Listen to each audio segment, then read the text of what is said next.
Sangeeta, Head of the EC Department, Dr. Akhila Kumar Sahu, Senior Principal Scientist, CSIR, CECRI, and Guest of Honor, Dr. P. Aruna Priya, Coordinator, Dr. Rajesh Agarwal, Co-Coordinator, and all the participants.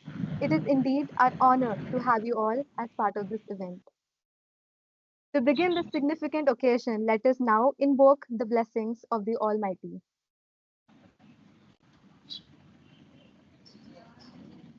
நீராறும் கடலுடுத்த நிலமடந்தை கெழிலொழுகும் சீராரும் வதனமென திகழ்பரத கண்டமிதில் தெக்கனமும் அதில் சிறந்த திராவிடனல் திருநாடும் தக்க சிறு பிறை நுதலும் தரிதனரும் திலகமுமே அத்திலக வாசனை போல் அனைத்துலகும் இன்பமுற எத்திசையும் புகழ் மணக்க இருந்த பெரும் தமிழனங்கே தமிழனங்கே உன் சீரிளமை திறம் வியந்து செயல் மறந்து வாழ்த்துதுமே வாழ்த்துதுமே வாழ்த்துதுமே. It is with great pleasure and deep respect that I now invite a distinguished academic leader, an inspiring mentor, and a guiding force behind the Department of Electronics and Communication Engineering, Dr. Sangeeta, Head of the Department, to deliver the welcome address. Good evening to one and all present here. It's a great pleasure in welcoming you all for the 6-day online ATAL FDP in the domain of semiconductor innovation and technology for next generation electronics. Good evening, sir. I extend a warm welcome to our Dean, College of Engineering and Technology, Dr. Linus J. Martin, sir, for this ATAL FDP inauguration. And I welcome our chair, Dr. K. Vijay Kumar, for sparing his time and his fullest support right from the day we started applying for this ATAL FDP. He has been a pillar of support for us in getting this ATAL FDP to this extent. Vijay Kumar sir, welcome you. And at this juncture, I would like to welcome all the participants from all over India and from other states who have enthusiastically registered for this 6-day online FDP on semiconductor innovation and technology.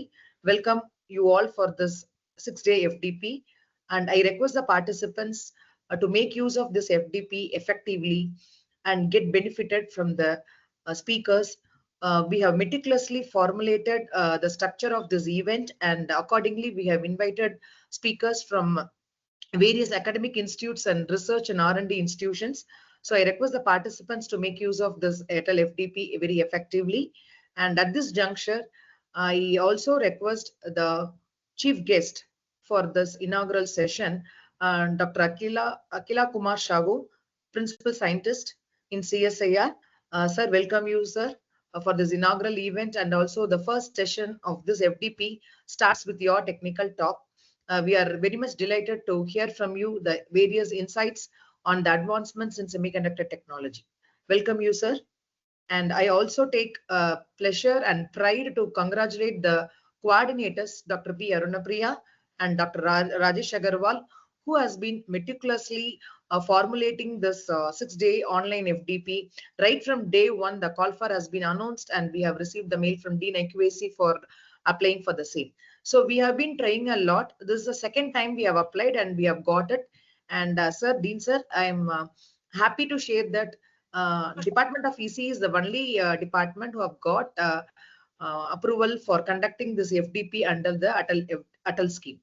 And thank you so much for your support in organizing this event, sir. Thank you.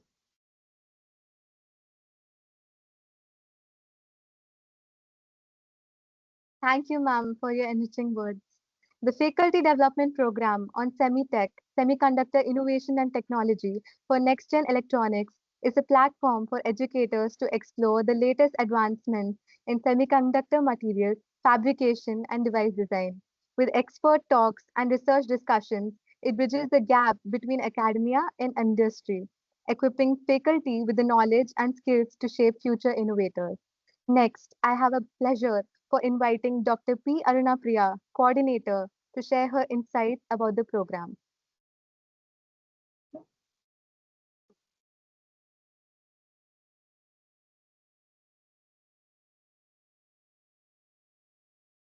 Good evening to one and all present here.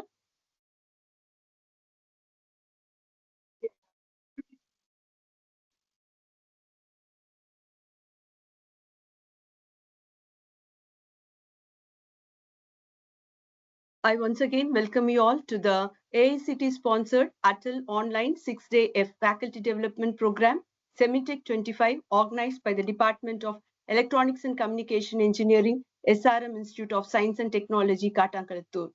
The Department of EC was established in the academic year 1991-92 with a vision to impart high-quality education and research opportunities that align with advancing technology.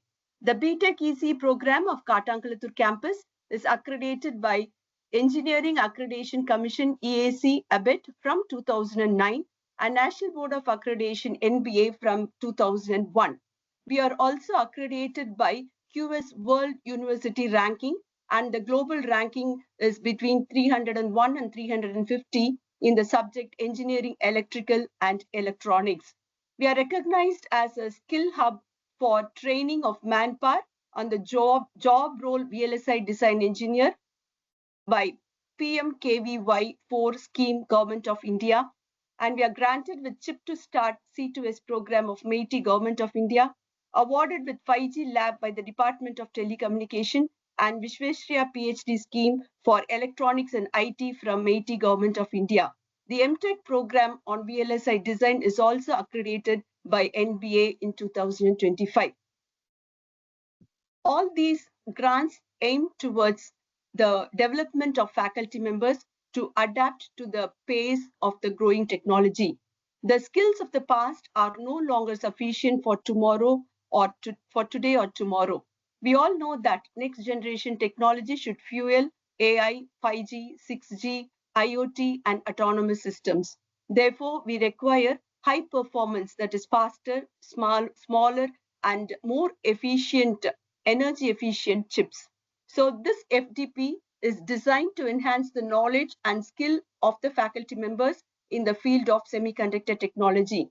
Cutting edge advancements in semiconductor materials, fabrication techniques, emerging device architectures, and their applications in modern electronics. Knowing the impact or the importance of this topic, faculty members, research scholars, and PG scholars from AICT approved institutions across India have registered for this conference. We have 348 participants from 20 states and 183 that is covering from 183 institutions which are spread in 85 districts. This FTP will enhance the learning from leading minds in semiconductor technology. As per the guidelines of the AICT ATAL, we have 13 sessions planned. 7 sessions will be handled by industry experts. The experts are from CSIR, Intel Corporation Taiwan, Google India, CEO of Startup, and senior engineer from Synopsys, and professor of practice of SRM IST. The professors of practice are industry experts who bridge the gap between theory and practice. And the 6 academicians are 2 are from abroad or overseas experts from Suzuka University, Japan and Mexico, and other academicians from IIT and IIIT DMs. The schedule of the FDP is as follows. Every day we have the talk from 6 p.m. to 9 p.m. And kindly note, only today we have the session starting from 6:30 p.m. up to 9:30 p.m. On Saturday, we have sessions from 2 p.m. up to 7:30 p.m. And the last session, the 14th session, will be online test. The test will be conducted by the coordinator at the end of the program, and the video recording of all the sessions will be uploaded on the YouTube. The certificate shall be issued to those participants who are registered on the ATAL portal and attend the program with minimum 80% attendance and score minimum 70% marks in the test. The feedback must be shared by participants through the portal available in your login. And at the end of the last day, you have to submit a reflective journal with 3 key learnings or outcomes, 3 key lessons for implementation, and 3 implementation plan for your key concepts that you have learned from this FTP. Hope all these sessions will be informative, and hope you will stay in the forefront of technological advancements and hope to explore the recent breakthroughs in the semiconductor technology. Thank you. Thank you, ma'am, for your insightful words. To mark the auspicious beginning of today's program, we will commence with the lighting of Kuttuvelukku, a symbol of wisdom, hope, and positivity. May I invite Dr. K. Vijay Kumar, Chairperson of the School of Electrical Engineering, Dr. M. Sangeeta, Head of the EC Department, Dr. M. Balasubramanian, Institute Nodal Officer, AICTE, Dr. P. Arunapriya, Coordinator, and Dr. Rajesh Agarwal, Co-Coordinator, and the Senior Professors of the Department, kindly come forward and light the lamp, signifying the start of the proceedings. Dr. K. Vijay Kumar, Chairperson of the School of Electrical Engineering, is now lighting the lamp.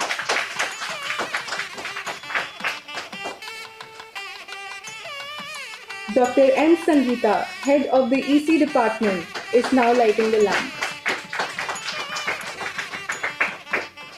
Dr. M. Balasubramanian, Institute Nodal Officer, AICTE, is now lighting the lamp. Dr. P. Arunapriya, Co-Coordinator, and Dr. Rajesh Agarwal, Co-Coordinator, is now lighting the lamp.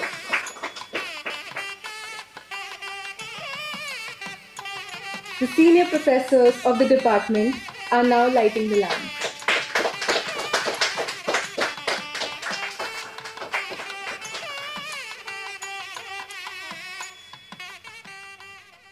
We are honored to welcome a visionary academic leader whose dedication to education and commitment to excellence have left a lasting impact on the academic community. As the Dean of the Faculty of Engineering and Technology at SRM Institute of Science and Technology, he has been instrumental in fostering innovation, research, and holistic development. It is with immense pride and respect that I now invite Dr. M. Linus J. Martin to deliver the inaugural address. Thank you very much for the invitation. So I'm very glad to be part of this FDP on semiconductor innovation and technology for next generation electronics. It gives me immense pleasure, and I understand that a lot of faculty members from other institutions are also participating on this FDP. FDPs like this on emerging areas gives an understanding about the new developments in that area. Particularly for researchers and faculty members, it is an opportunity to interact with experts in the field. As all of us know, semiconductors are the heart of modern electronics. From smartphones to laptops to medical devices, electric vehicles, satellites, and even household appliances, semiconductors play a vital role. In short, if electronics are the nervous system of our modern world, semiconductors are the brain cells that power them. But what makes this topic so important today is the demand for faster, smaller, smarter, and more energy efficient devices is growing every day. And semiconductors are the key to making this possible. So next generation electronics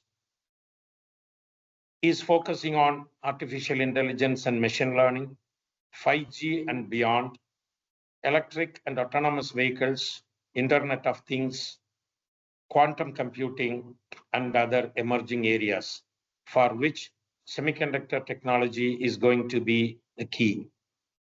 Particularly innovation in semiconductor technology like materials innovation, miniaturization, heterogeneous integration, 3D packing, AI-driven design are emerging areas where this FDP is going to focus on. In symbol, if we innovate with courage, integrate across disciplines, and inspire the next generation of thinkers and makers, we can ensure that next generation electronics powered by semiconductor technology will help us build a smarter, safer, and more sustainable world. To conclude, semiconductors are not just about circuits and chips. They are about shaping the future of humanity. Thank you, one and all, for the wonderful opportunity given. Thank you. Thank you, sir, for your encouraging words. Now, I would like to take this opportunity to invite our guest of honor, Dr. Akhila Kumar Sahu, Senior Principal Scientist at CSIR, Central Electrochemical Research Institute, and a distinguished researcher known for his significant contributions to electrochemical science and materials, to felicitate the gathering. Good evening, all. Thank you so much to SRM and the organizer of this FDP program on semiconductor innovation technology for next generation electronics or electronic devices. So I must thank the SRM University and the main brain behind it, the Dean, Dr. Martin, Chairperson, Dr. Vijay Kumar, and the HOD of the ECE division, Dr. Sangeeta, and the organizer both, Dr. Arun Priya and Dr. Rajesh Agarwal, for their kind invitation to me. I am from CSIR, Council of Scientific Industrial Research at Chennai unit. So we are working on the electronic device, more accurately electrochemical device, such as fuel cell, where we generate electricity from the renewable sources like hydrogen. Hydrogen is an energy carrier. Okay, we work this hydrogen fuel cell and lithium-ion battery activities on our Chennai center for last more than 2 decades. Not only on material science, material synthesis, we have taken these materials for its device fabrication and demonstration at various capacities. We have transferred the technology to many private industries, and they are manufacturing in a big way to cater the technology of electronic device. So that is the brief introduction from my side, and I must thank to the SRM to conduct such a nice program, to interact and to interact with others, with the faculty, research scholars, students, and explore more on the materials and the device aspect of this FDP program. So I congratulate to the SRM and the organizer and to the participants for a fruitful discussion and the benefit from this FDP program. Thank you very much. Thank you so much, sir, for your insightful words and gracious presence today. As we near the close of this inaugural session, it is only fitting to acknowledge the contributions and efforts that made this event possible. Now, I would like to invite Dr. Rajesh Agarwal for the vote of thanks. Good evening to all. On behalf of organizing team of ATAL FDP on Semitech 2025, it is my privilege to deliver the vote of thanks. Firstly, I acknowledge the SRM IST management for their constant support in organizing this FDP. My appreciation to Dr. M. Linus J. Martin, Dean, College of Engineering and Technology, SRM IST, for gracing the occasion with the inaugural address and sharing inspiring thoughts. I extend my warm thanks to Dr. Akhila Kumar Sahu, Senior Principal Scientist, CSIR, for joining us as a guest of honor and offering valuable insights. A special thanks to Dr. M. Sangeeta, Professor and Head, Department of Electronics and Communication Engineering, SRM IST KTR campus, for the warm welcome and acknowledgement. I also acknowledge our FDP coordinator, Dr. Aruna Priya ma'am, for our sincere efforts in planning and leading this whole program. We also sincerely thank ATAL AICT Academy for their support. And finally, I appreciate all participants, faculty colleagues, and the technical team for their active involvement and cooperation. With this, we formally conclude the inaugural ceremony, wishing everyone a fruitful and enriching learning experience in the coming days. Thank you. Thank you, sir, for your enriching words.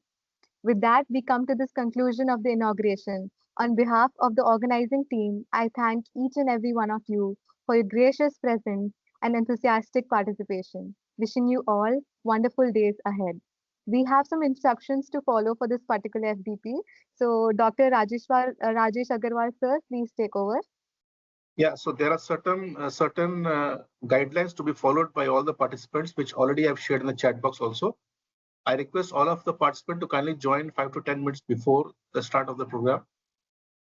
Share this meeting link to other people who are not joined this ATAL workshop.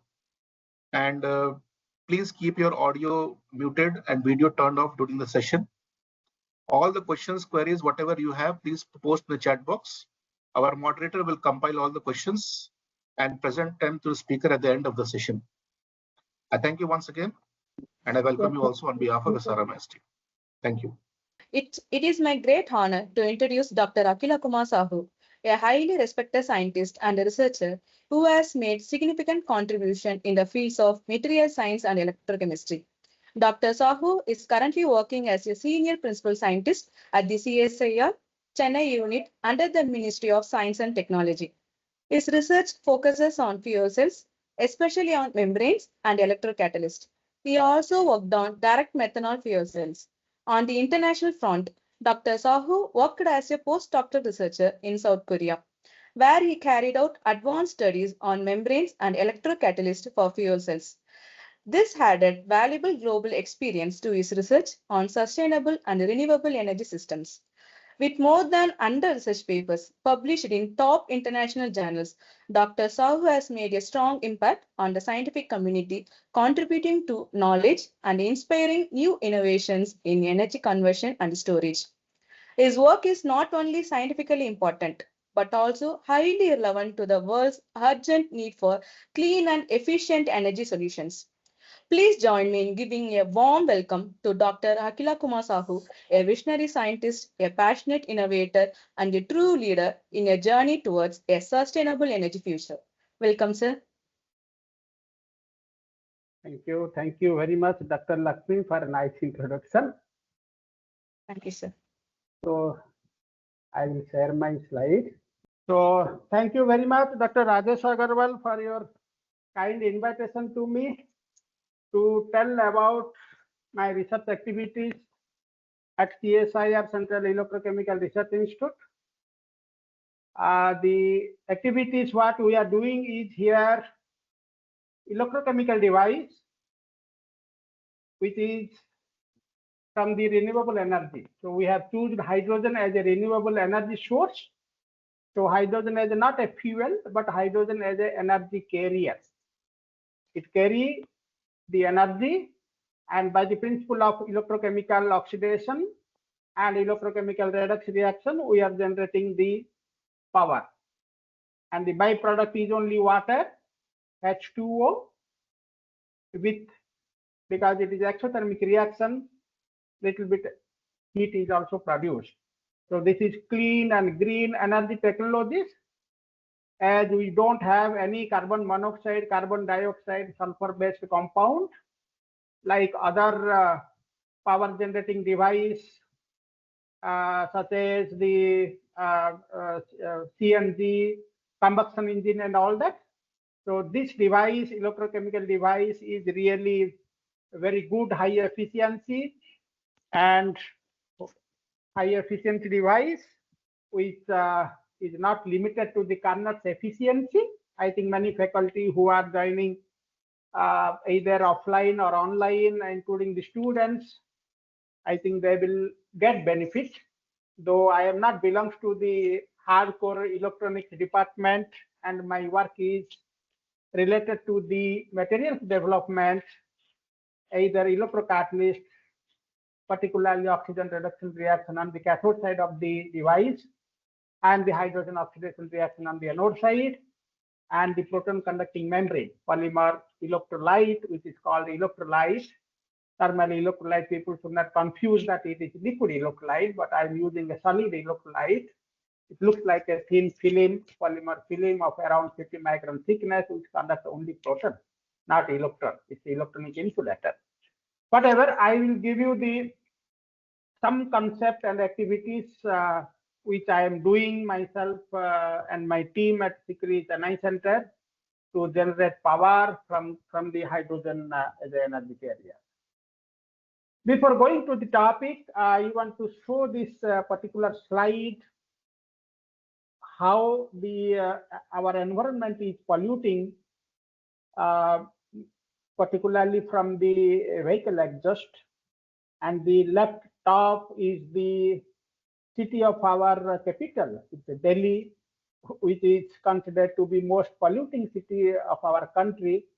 And the pollution is majorly because of the industries and the burning of crops from the neighboring states, and more particularly the exhaust, carbon monoxide, carbon dioxide exhaust from the vehicles. And you can see the last bottom right, and the poisonous species are coming from the industry chimney, which is affecting to our environment negatively. And the left below is normally in our rural village, our sisters and mothers are cooking the food for the livelihood, and they are burning the coal or firewood to prepare the food. Okay, so the poisonous gases are coming out of it.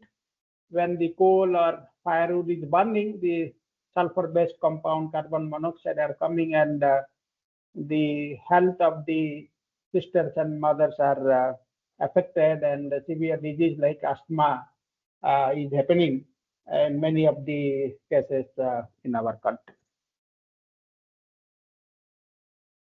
This is the example how the CO2 concentration affect our human body. Just to educate to the students and give some information to the faculty members of this FDP program.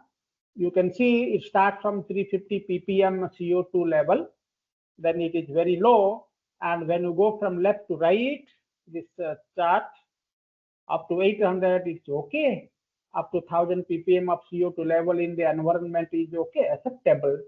But when you cross 1000 ppm of CO2 in our environment, from 1000 to 1500 ppm, so we will get general drowsiness, discomfort, and disorders. Okay, when the ppm of CO2 increases more than 2500, then it creates increased risk for health damage by prolonged exposure to this CO2. I have written here, if it is more than 5000, you can see it is unhealthy, and more than 8000, 10,000 ppm, serious health problem is coming, and critical disease like asthma problem, lungs problem.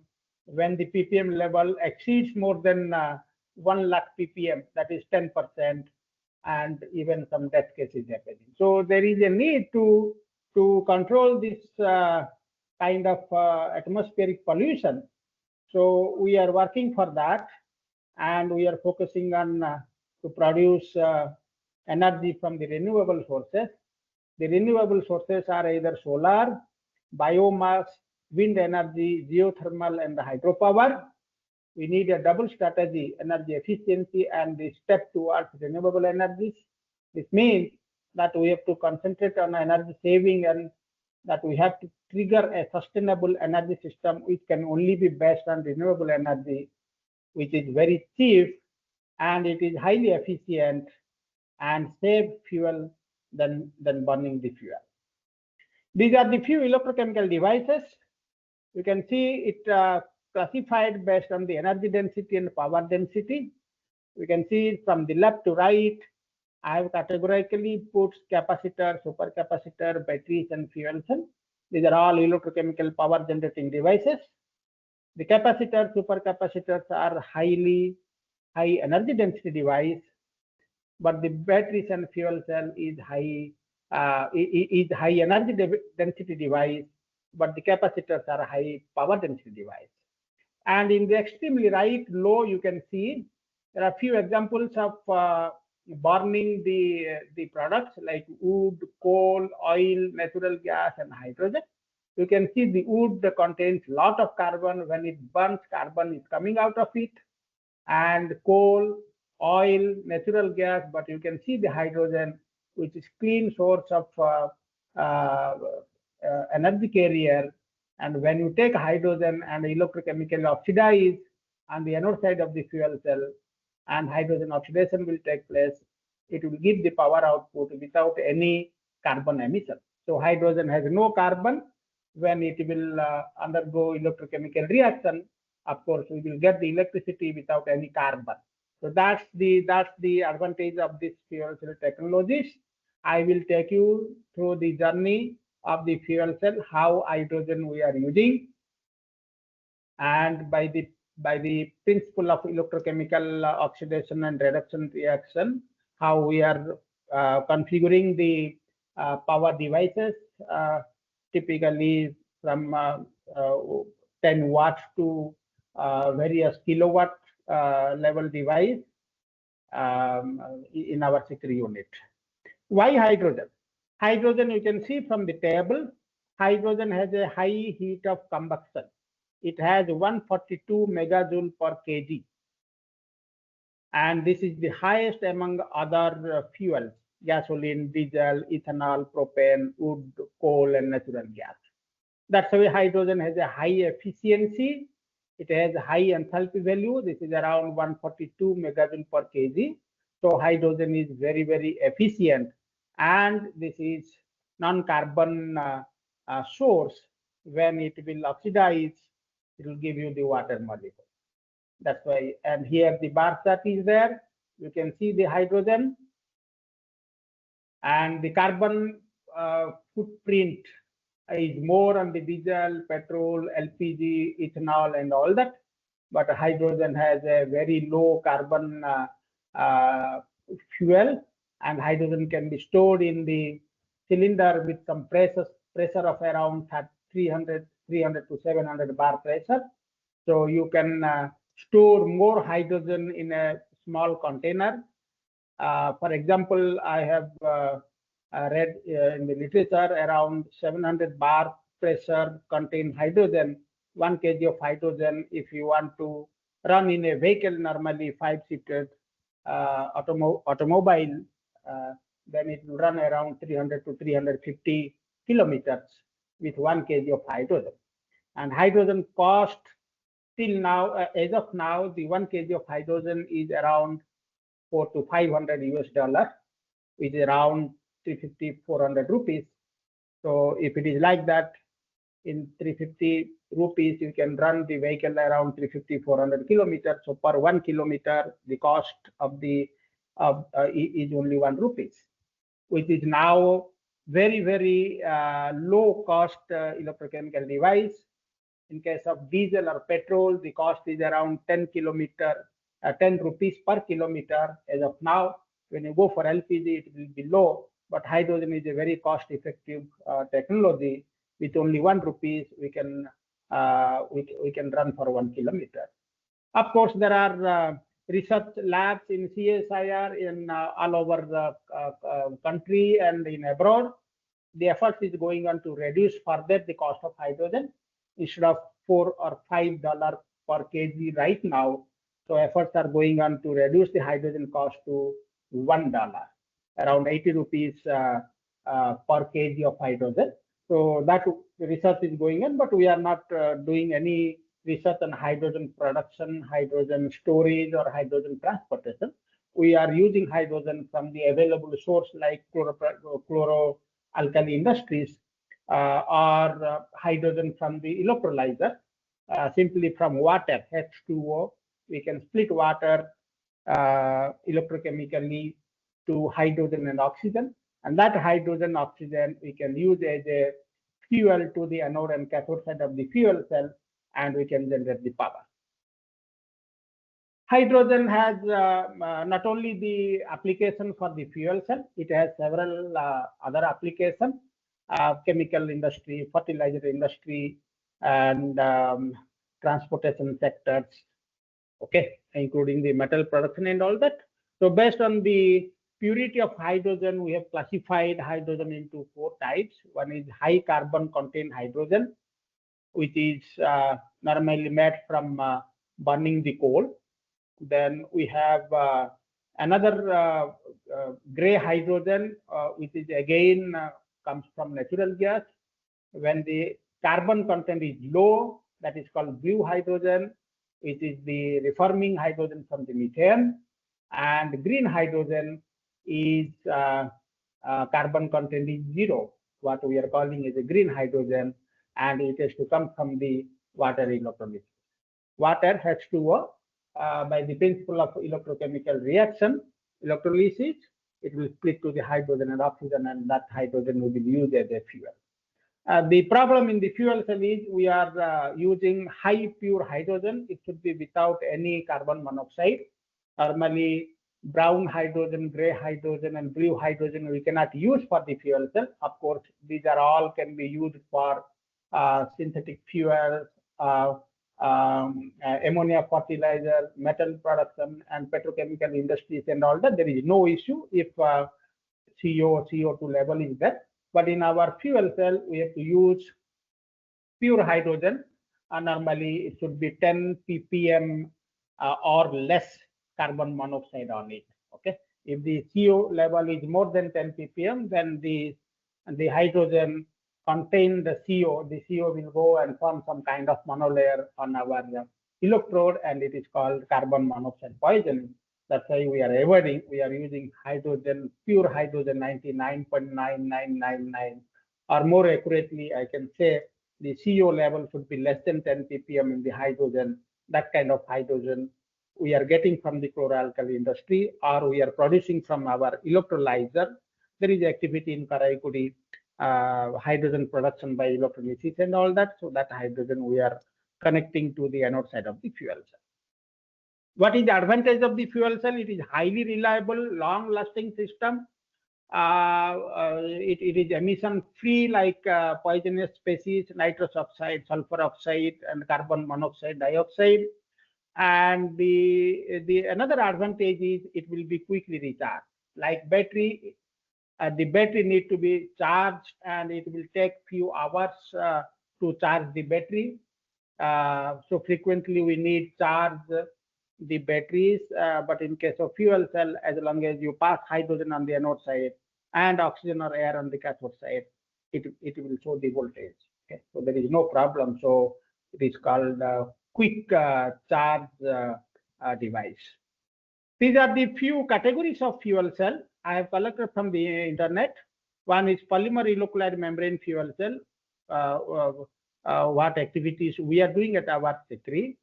And another is phosphoric acid fuel cell, molten carbonate fuel cell, and solid oxide fuel cell. These are all categorized based on their operating temperature. Polymer electrolyte fuel cell, where we are using hydrogen as a fuel, that operates at around room temperature to 80 degrees Celsius. We cannot go more than 80 degrees Celsius because we are using naphthalene as a membrane, and this naphthalene proton conductivity will happen only when there is a humidity. So we need water. We need some kind of relative humidity of around 80 to 100% RH to have maximum proton conductivity. Because of that, we cannot go more than 80 degrees Celsius. If you go, then the water molecule will evaporate, then the proton conduction will be restricted. So that's the limitation, but up to 80 degrees Celsius is okay. A little bit high temperature, 150 to 220 degrees Celsius is the operating temperature of phosphoric acid fuel cell. In case of molten carbonate fuel cell, the operating temperature is 600 to 670. And in case of solid oxide fuel cell, it will go up to 1000 degrees Celsius. Okay. These are all required for high power generating applications like the megawatt level submarine activities and all that. This SOFC is useful. But currently our activity on the hydrogen-based polymer electrolyte membrane fuel cell, which we started from few watts to, we have started up to 70 kilowatt fuel cell stack. So these are all various applications like charging your mobiles, your computer, and for defense application, and it can run the vehicle. We have demonstrated a 10 kilowatt fuel cell integrated with the vehicle car, and 20 kilowatt hydrogen fuel cell vehicle in the bus, and 80 kilowatt hydrogen fuel cell in the ship. I will go through you at the end of the slide. I will show you how our fuel cell device are useful for the vehicle application and marine application. These are the scenario of fuel cell technologies worldwide. 2007, Honda has started the hydrogen fuel cell, and it is demonstrated. And in 2010, the Mercedes, the Germany-based company, they have used the fuel cell, hydrogen fuel cell in their car. Then as it goes, then recently 2020, Toyota, the vehicle, they have used and demonstrated hydrogen fuel cell with Indian Oil Corporation Limited in our country. Okay, and these are the typical hydrogen fuel cell vehicle. We can use the hydrogen fuel cell systems of around 10 to 50 kilowatt hydrogen fuel cell here, and we can use hydrogen from the cylinder or from the electrolyzer, and oxygen or air cylinder on the cathode side, and this will integrate the fuel cell. Automobile industries, they know how to integrate the fuel cell in their vehicle, and it will run. And the advantage is it will generate the power. The vehicle will run without any carbon monoxide, carbon dioxide emission. That's the important. What is the strategy in our country? The fuel cell. India's first ever hydrogen fuel cell powered by Tata Motors. It is made in India in association with IOCL. And later, the Toyota Mirai, they have powered the fuel cell device, and it is a flagship fuel cell vehicle in our India. What is the plan in electric mobility? Our country, I have taken some history, then maybe it will be interest to the audience. In 2013, the government has planned the NEMMP, National Electric Mobility Mission. Under this NEMMP program, this plan to have 6 to 7 million electric vehicles, hybrid vehicles by the end of 2020.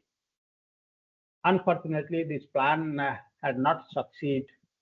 Later in 2015, there was another plan by the government, FAME, Faster Adoption and Manufacturing of Hybrid and Electric Vehicle.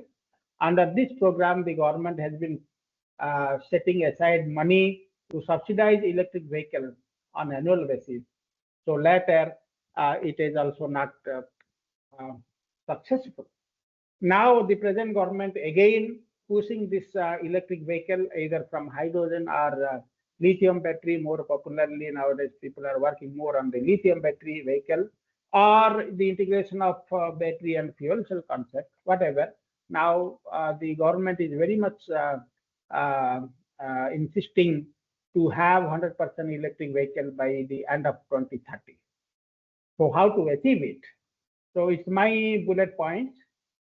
To achieve this target by the end of 2030, we have to promote the R&D technology and ensure industry participation. As a research laboratory, as a scientist, we have done up to 10 kilowatt, 20 kilowatt, 70 kilowatt fuel cell stacks, and they were given to the various industries and government sectors to have some kind of continuous manufacturing, either in a pilot scale, automatic or semi-automatic way. The industry should come forward and take the existing know-how and make it in a bigger way to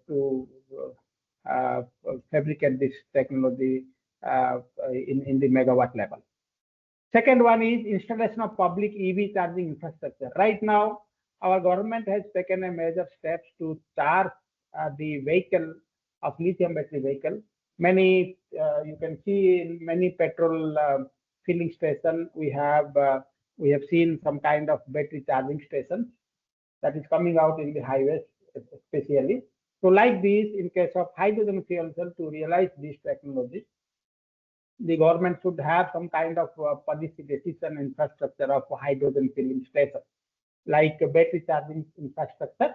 The hydrogen filling infrastructure should come throughout the country, so that once the hydrogen is exhausted from the cylinder, people can go and replace the hydrogen cylinder with another one, and the vehicle will run.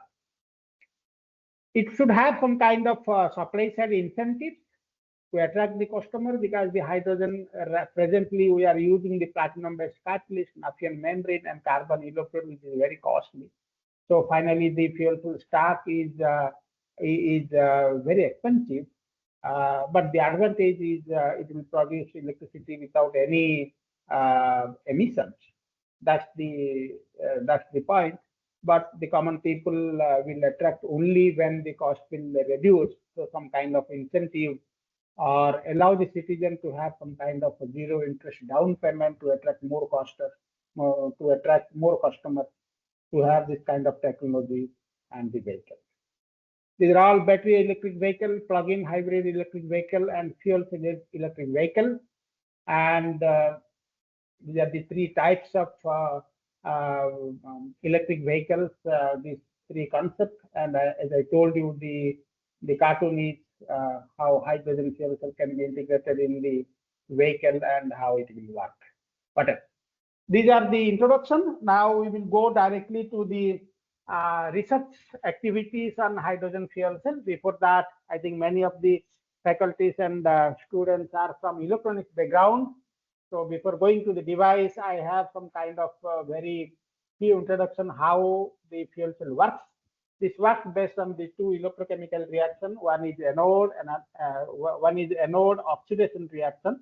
This one, and this is the cathode reduction reaction. This is electrochemical reaction. The oxidation reaction on the anode side and reduction reaction on the cathode side. So by this principle of electrochemical reaction, the fuel cell works. At anode, as I told you, hydrogen, high pure hydrogen, we are passing through it. And this is the electrode. This is carbon paper of around 100 to 200 micron carbon macroporous paper. And on the surface of the paper, we are having some kind of catalyst, platinum, nano particle size platinum, around 3 nanometer particle size, 3 nanometer platinum particles dispersed on the carbon. And when this hydrogen will react on the catalyst surface, platinum surface, then hydrogen will electrochemically oxidize to form proton and electron. H plus is the proton. Okay, and this proton will go to the other side of the electrode cathode through this polymer electrolyte membrane, which is called proton conducting membrane. It will not have electronic movement. So this is electronic insulating membrane, and the electron will go to the outer circuit, and the flow of electron will give you the electricity. That's the simple. On the cathode side, we will have atmospheric oxygen. That oxygen will come and diffuse this macroporous carbon again. And on this catalyst surface, the oxygen will combine with the proton and the electron and produce water. And the byproduct is only water. The simple electrochemical reaction, hydrogen combined with oxygen produce water. The byproduct is water without any carbon emission. And it will give you the voltage of 1.23 volt. Hydrogen oxidation voltage is 0, but oxygen reduction potential is around 1.23 volt. So the theoretical potential of the fuel cell is 1.23 volt. Practically, we will get around 1 volt.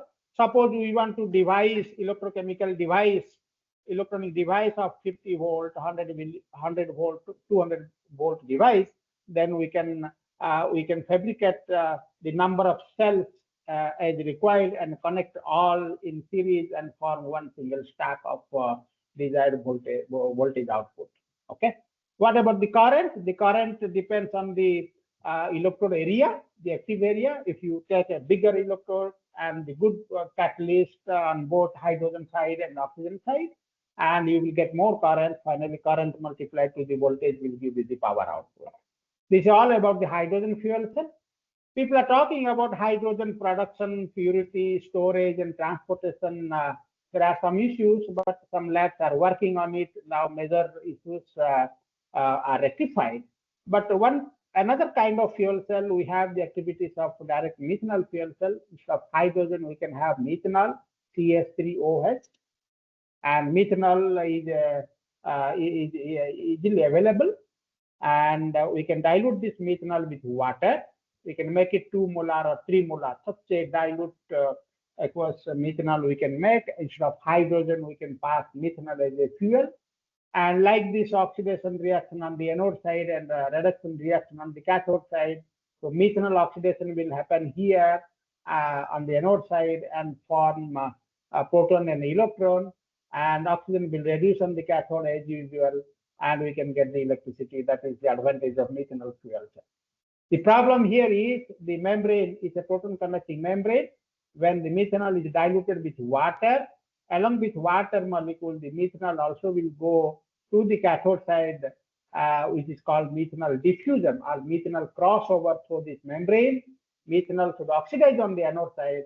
When it crossover to the cathode side, in cathode side always electrochemical reduction reaction should happen. Methanol will go and form some kind of oxidation. So both oxidation and reduction reaction will go on the cathode side. It's called mixed potential and decrease the efficiency of the fuel cell. But we have developed some kind of methanol barrier membrane in our laboratory, which could reduce the methanol diffusion over 50%, and we can increase the fuel cell efficiency. These are the fuel cell components. Before going to the stacks, let us see what are the fuel cell components and what is their role. The heart of the fuel cell is the membrane electrode assembly, which consists of a membrane, is electrolyte again, and the electrode assembly, the two-side electrode. One is carbon electrode on the anode, where catalyst is coated. This is the carbon electrode over which we are coating the catalyst. Platinum carbon catalyst is either the commercially available catalyst, or we can prepare the indigenous catalyst for oxygen reduction reaction. And both these electrodes, once coated with the catalyst layer, and we can sandwich both these electrodes between a membrane, which is electrolyte, proton conducting electrolyte, and we can form this membrane electrode assembly. This is called membrane electrode assembly. We will hot press at around 130 degrees Celsius. 20 to 30 kg per centimeter square force, and we can have a membrane electrode assembly, which is heart of the fuel. The beauty of this MEA is there is no gap between the electrode and the electrolyte, which is called zero gap cell design principle. Normally, if you have liquid electrolyte, the resistance is more, the conductivity will be reduced. So this is the advantage of this membrane electrode assembly, which there is no gap absolutely between electrode and electrolyte, which is called zero gap cell design principle. So that we are fabricating here, not only in a small device, we have scaled up this membrane of active area around 200 centimeters square active area. So that big membrane electrode assembly, electrode and membrane, we are doing it. And after fabrication of MEA, we will have some kind of graphite bipolar plate. I can show you, this is the graphite bipolar plate where we have designed some kind of serpentine channels. The hydrogen gas from the cylinder will come here with a controlled flow, controlled by the mass flow controller, and this hydrogen will travel all these paths of the serpentine channels. Unutilized hydrogen will go out. Okay. This hydrogen will go to the MEA and diffuse and reach on the anode side of the catalyst, and oxidation reaction will happen. This is the hydrogen side. This is a unit cell fuel cell configuration of around 25 centimeters square active area. And the red pipe is the hydrogen inlet. So hydrogen oxidation will reaction, unutilized hydrogen will go out. And the blue pipe where we can pass oxygen from the cylinder, controlled by the mass flow controller, and Oxygen will go to the cathode the surface of the electrode, and oxygen reduction reaction will happen, and unutilized oxygen will go out. And these are the various graphite plates like these.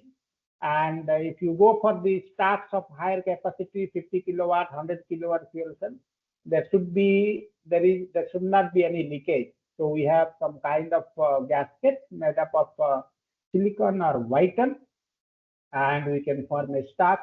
And these are the current collector. Normally copper is used as a current collector, and the end plate to tighten the fuel cell device.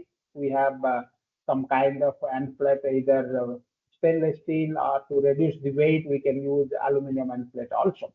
And these are the coolant plate. As you know, these are all exothermic reaction, as I told you.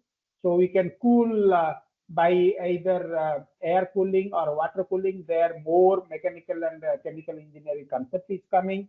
How to maintain the temperature, operating temperature of around 50 to 80 degrees Celsius, not to allow the stars to go more than 80 degrees Celsius. As I told you, the water molecule will evaporate and membrane will not work for proton conduction.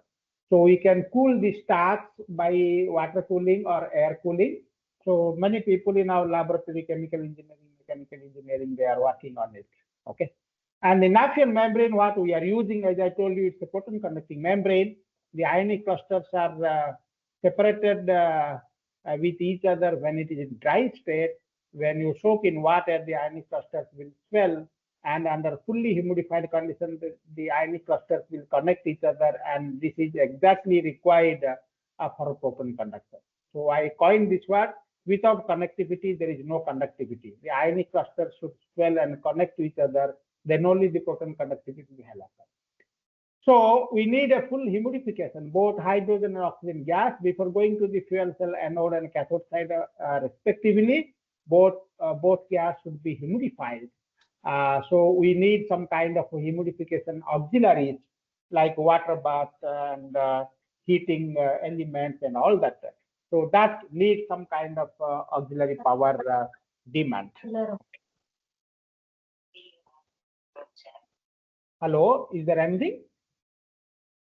Okay, fine. So to avoid that extra humidification auxiliaries, we have developed some kind of self-humidifying membrane in our laboratory, Nafion-based self-humidifying membrane, where we are using some kind of novel materials, nanomaterials, hygroscopic inorganic materials based on the oxide, either silicon oxide or aluminosilicon oxide, zirconium phosphate, titanium oxide, titanium phosphate, or super acids like phosphotungstic acid, silicotungstic acid, phosphomolybdic acid. These are all hydrophilic inorganic fillers we can use in the Nafion ionomer, and we have prepared the self-humidifying membrane. Before putting in the Nafion, we have some kind of chemical functionalization to attach more sulfonic acid group on this filler content and to have good dispersion on the Nafion ionomer. So that we have done. So we have designed self-humidifying membrane. We have patented this technology. We have published this, and various people, they are working on the design of self-humidifying membrane. The idea is to avoid complete humidification both anode and cathode side of the fuel cell. We can have a simple fuel cell stack and run cylinder, the hydrogen from the cylinder directly, oxygen or air from the atmosphere directly without any humidification exigency, and your fuel cell will run. Okay.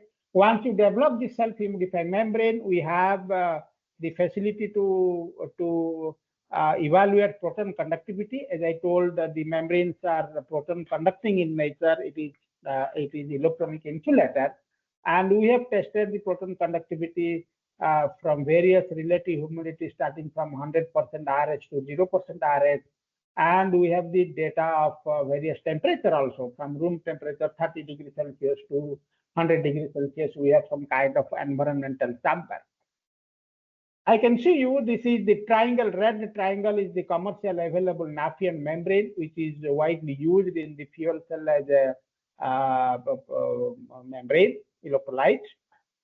You can see at 100% RH, the conductivity is in the order of 10 power minus 1 Siemens centimeter inverse. But when you reduce the humidity, particularly less than 50% RH, the conductivity is in the order of 10 power minus 4 Siemens centimeter inverse. So 4 order of magnitude proton conductivity is lowered in case of commercial Nafion membrane. That's the problem. That's the problem. We cannot use the commercial Nafion membrane, which has fluorinated backbone and sulfonic acid side chain at the end. That is not working at low humidity. So we need some kind of a humidification chamber that add the space and the cost to the fuel cell stack. But in case of our membrane, self-humidifying membrane, you can see the conductivity at 100% RH, it is higher than the Nafion. But when you go, interestingly, at low RH value, you can see at 0%, 20% RH, the conductivity is still in the order of 10 power minus 2 Siemens centimeter inverse. That's the attraction of self-humidifying membrane. This we have practiced and we have fabricated the self-humidifying membrane starting from 20 micron thickness to 100 micron thickness, depending on the application. If it is fuel cell, hydrogen fuel cell, it is 30 micron thickness is good. If it is methanol-based fuel cell, we have to go for the 100 micron thickness to reduce the methanol crossover in the electrolyte. Okay, and these are all hydrogen crossover electrochemical also we have tested. These not only the membrane in the thin sheet, we have fabricated the fuel cell and we have evaluated at a different RH condition. We can see this is 100% RH, 50% RH, 20% RH. You can see at 20% RH, the commercial Nafion membrane edge, we have seen from the proton conductivity data, the value is around 150, 160 milliwatt per centimeter square power output. It doesn't work. But in case of self-humidifying membrane, what I showed you, which has an excellent proton conductivity at 0% RH, you can see we are getting around 700 milliwatt per centimeter square. So not only the membrane evaluation at proton conductivity, we have taken it to the fuel cell device and demonstrated that it works without any external humidification. The beauty is whatever water is produced on the cathode side of the fuel cell by the principle of electrochemical oxidation and reduction reaction, that water will be absorbed by this inorganic oxide-based carbon oxide-based filler, and that will irrigate the Nafion matrix while operation. That's the beauty. That is the concept. So with this concept, three students have submitted the thesis and around 20 publications with 2-3 patents, Indian and foreign patent we have filed.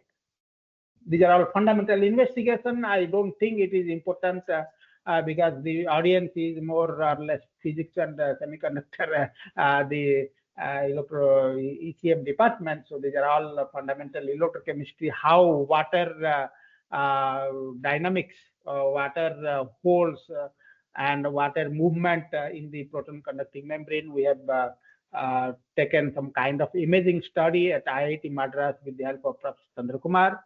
And these are all first of its kind water imaging throughout the membrane, and with respect to time, how the water dynamics is helping and diffusion coefficient. These are all probably, if somebody is interested, they can go through this paper and get more information. These are all membrane activities. What I wanted to tell is commercial Nafion membrane need humidification, 100% humidification on both anode and cathode side of the fuel cell. Both hydrogen and oxygen should be fully humidified before going to the anode and cathode side of the fuel. But in case of our self-humidifying membrane with hydrophilic inorganic nano additives, the fuel cell stack will work without any external humidification. So the fuel cell stack is integrated, can be integrated in the vehicle without any additional accessories like humidification exigencies, connecting tubes, heaters, and all that. Directly we can pass the cylinder hydrogen to the anode side and air from the atmosphere and the fuel cell.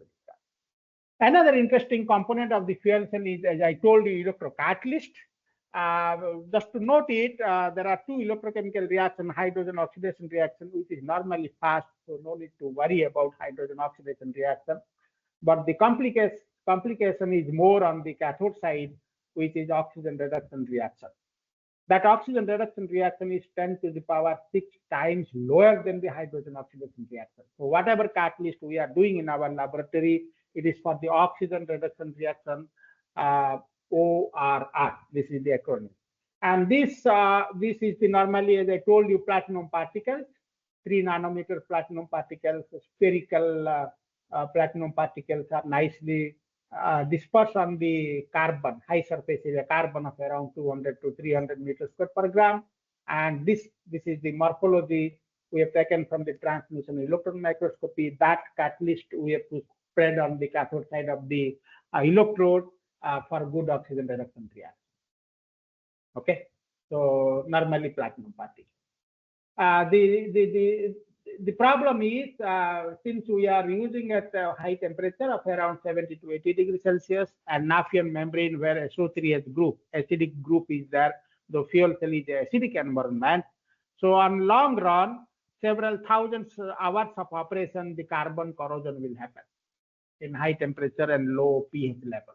Once the carbon corrosion will happen, the carbon will start losing from the electrode surface, because platinums are supported to this carbon. So without carbon, with a long time, the carbon will start agglomeration.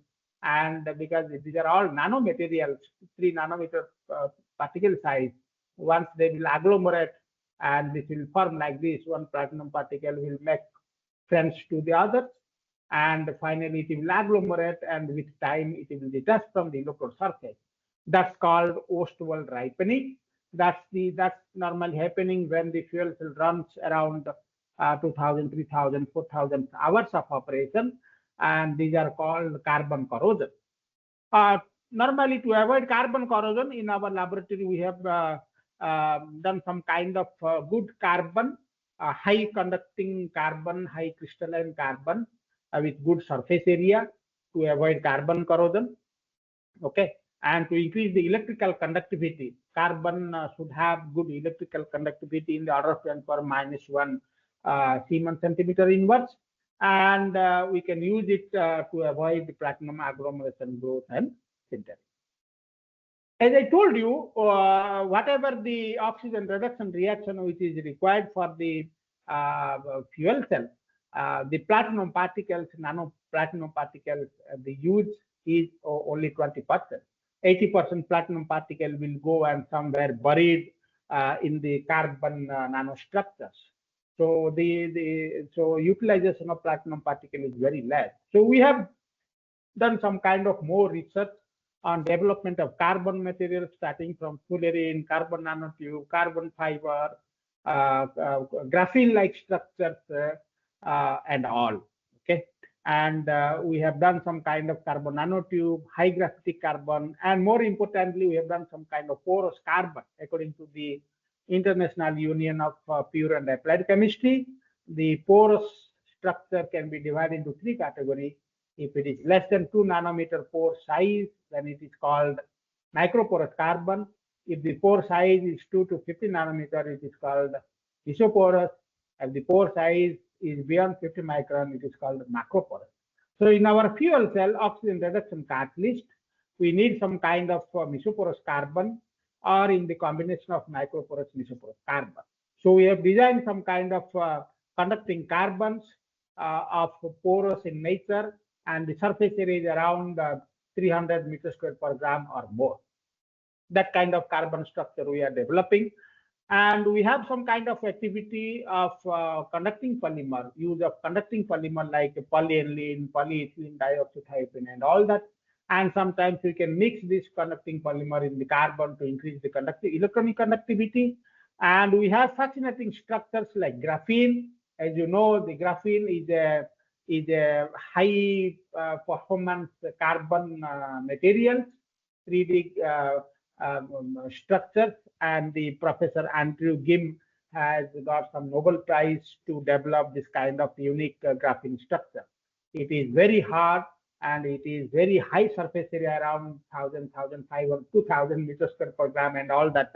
These are good for the fuel cell device, Even high surface area carbon is good for supercapacitor, lithium-ion batteries, metal air batteries, and all that. All electrochemical device, this unique material, fascinating material, graphene, high surface area, high hardness, high electronic conductivity, these are all nowadays useful for the many electrochemical device and all that.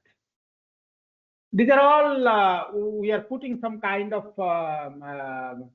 defect. We are creating some kind of defect in the carbon matrix. The defect can be created by putting the heteroatoms like nitrogen, sulfur, boron, phosphorus, and fluorine. You know, carbon has some electronegativity, and we can play the electronegativity difference in the carbon structure. So selectively, we can take some kind of heteroatoms, electronegative atoms like nitrogen, fluorine, sulfur, phosphorus, boron, and we can put it in the carbon network. And depending on the heteroatom structure and attachment, we can call as a pyridinic carbon, pyridine nitrogen, pyrolytic nitrogen, all that. These are all maybe not required, but if somebody wants, they can go for this reference and get more details. So the idea is to show you we can increase the defects in the carbon matrix by putting the heteroatoms, nitrogen, sulfur, fluorine, boron, and all that. And we can create the defect in the carbon, and we can engineer the defect so that the oxygen will go and sit on the catalyst surface more preferentially in the defective site, and later it will reduce.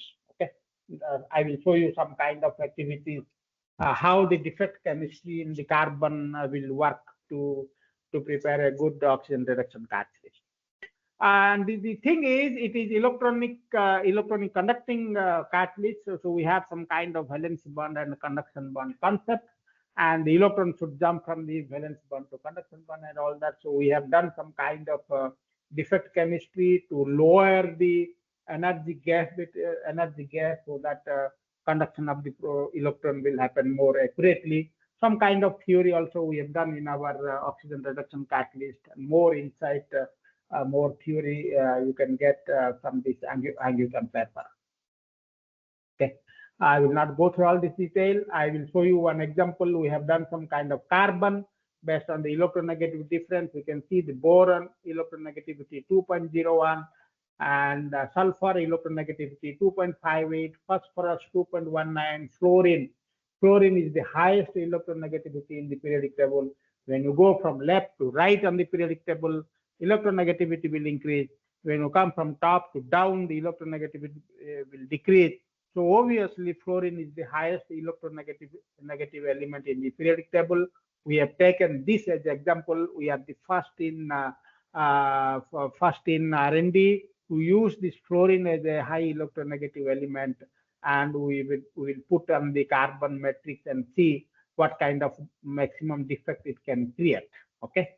So this is the example, and here we have created some kind of carbon without any platinum, without any transition metal like iron, cobalt, nickel, manganese, and all that. We have done this kind of catalyst by playing some kind of defect engineering. You can see we have taken a carbon fiber. We have taken a carbon fiber. Initially, it will look like this when you see in the transmission electron microscope. And here we put some kind of nitrogen heteroatom, because to create the defect, you can see this fiber is little bit bulged, and here we have put some fluorine high electronegative element in the periodic table, and you can see the dia of the fiber is little bit increased. But the beauty is when you put nitrogen and fluorine together, both are electronegative heteroatoms. When we put together on this nanofiber, you can see this fiber structure is breaking down to the graphene-like structures with many folded active regions. That's something amazing we have achieved, because not alone nitrogen and fluorine can do this kind of structural breakdown. When you combine both nitrogen and fluorine together, some kind of electronegativity is happening. So there is a competition, nitrogen, fluorine, and carbon based on the electronegativity and defect structure. finally this fiber is opening up, it's bulging and opening up to the graphene-like structures with many folded active sites, you can see. And these folded active sites are more prone to absorb oxygen. This oxygen will come and sit on this folded active site, defective site, and later it will reduce, which is oxidation reduction reaction. The beauty of this is without any platinum, without any metal, just by engineering, defect engineering to the carbon matrix by some kind of heteroatoms, nitrogen, fluorine, we have created this kind of graphene-like structures. And more fundamentally, we have done the graphene structures. We have done some kind of simulation theory. You can see the interlayer separation is 3.95 angstrom. And what kind of fluorine, whether it is ionic or semi-ionic, what kind of nitrogen, whether it is pyridinic, pyrolytic, or graphitic nitrogen, we have all done, and more DFT calculation is there in this paper. You can see here I am just showing the homolomo gap interlayer space separation and all that. Not only this catalyst we have taken to the fuel cell and demonstrated, and we got around 170 milliwatt per centimeter square power 10. Of course, it is 3 times lower than the platinum-based catalyst, but as you know, platinum is very expensive. So this catalyst is very attractive because it is non-metal, non-precious catalyst, and the fuel cell cost will come down. So we have played more this structural breakdown of carbon fiber. We have taken 3 different kind of carbon fiber. One is linearly segmented carbon fiber. This is the microstructure. Another is angular segmented carbon fiber, the spiral bend, spiral-like carbon fiber. Another interesting is like a herringbone carbon fiber. It's like a fishbone type of structure. This is the fishbone type of structures. These are all 3 types of carbon fiber we have analyzed by transmission electron microscopy, and we can see the image. Similar concept, both nitrogen fluorine we have put together. You can see when we put nitrogen fluorine together, you can see the structural breakdown of carbon fiber to graphene-like structures. In case of linear segmented carbon fiber, many more active sites. In case of carbon H type, herringbone type carbon fiber, you can see the fiber structure is more bulged, and this herringbone fishbone structure has gone, and it has created some kind of porous network, which is kind of mesoporous and microporous in combination. The porous chemistry is very much interesting here. It will have maximum defect. We have characterized by Raman spectroscopy, the ID intensity of D band, intensity of G band, and all that, and the ratio of ID by IG ratio. We can we can physically measure the defect in the carbon structures. Okay, this particular paper is applied is published in the Applied Material Interface. And before going to the fuel cell, real cell, we have some kind of half cell electrochemical device application. We have some kind of cyclic voltammogram technique where we can quantify the electrochemical reduction. This is normally electrochemical reduction peak, and from this peak intensity and increased current, we can quantify how good the oxygen reduction reaction this catalyst is. And after that, CV, this is called a linear sweep voltammogram technique. We have this is called kinetic study of the catalyst. This is the onset potential at which oxygen start to reduce. Then the kinetics of this catalyst will be examined by this linear sweep voltammogram curve. You can see if the curve will shift towards more positive potential, then the activity of the catalyst is very good. So we have done both in alkaline medium, acidic medium in sulfuric acid, perchloric acid, and all that. And we have done the fuel cell test. As you know, because it is forming around 170 milliwatt per centimeter square, we thought, okay, we will put some kind of transition metals like cobalt, iron, individually or together. So we have further put nano sized cobalt and iron on this NF doped carbon fiber. You can see these are all the particles, and we increase the efficiency. You can see this is just the nitrogen fluorine doped graphite nanofiber. When you put cobalt alone, iron and cobalt iron together, we have increased the mass activity of the fuel cell with 5-fold. You can see we have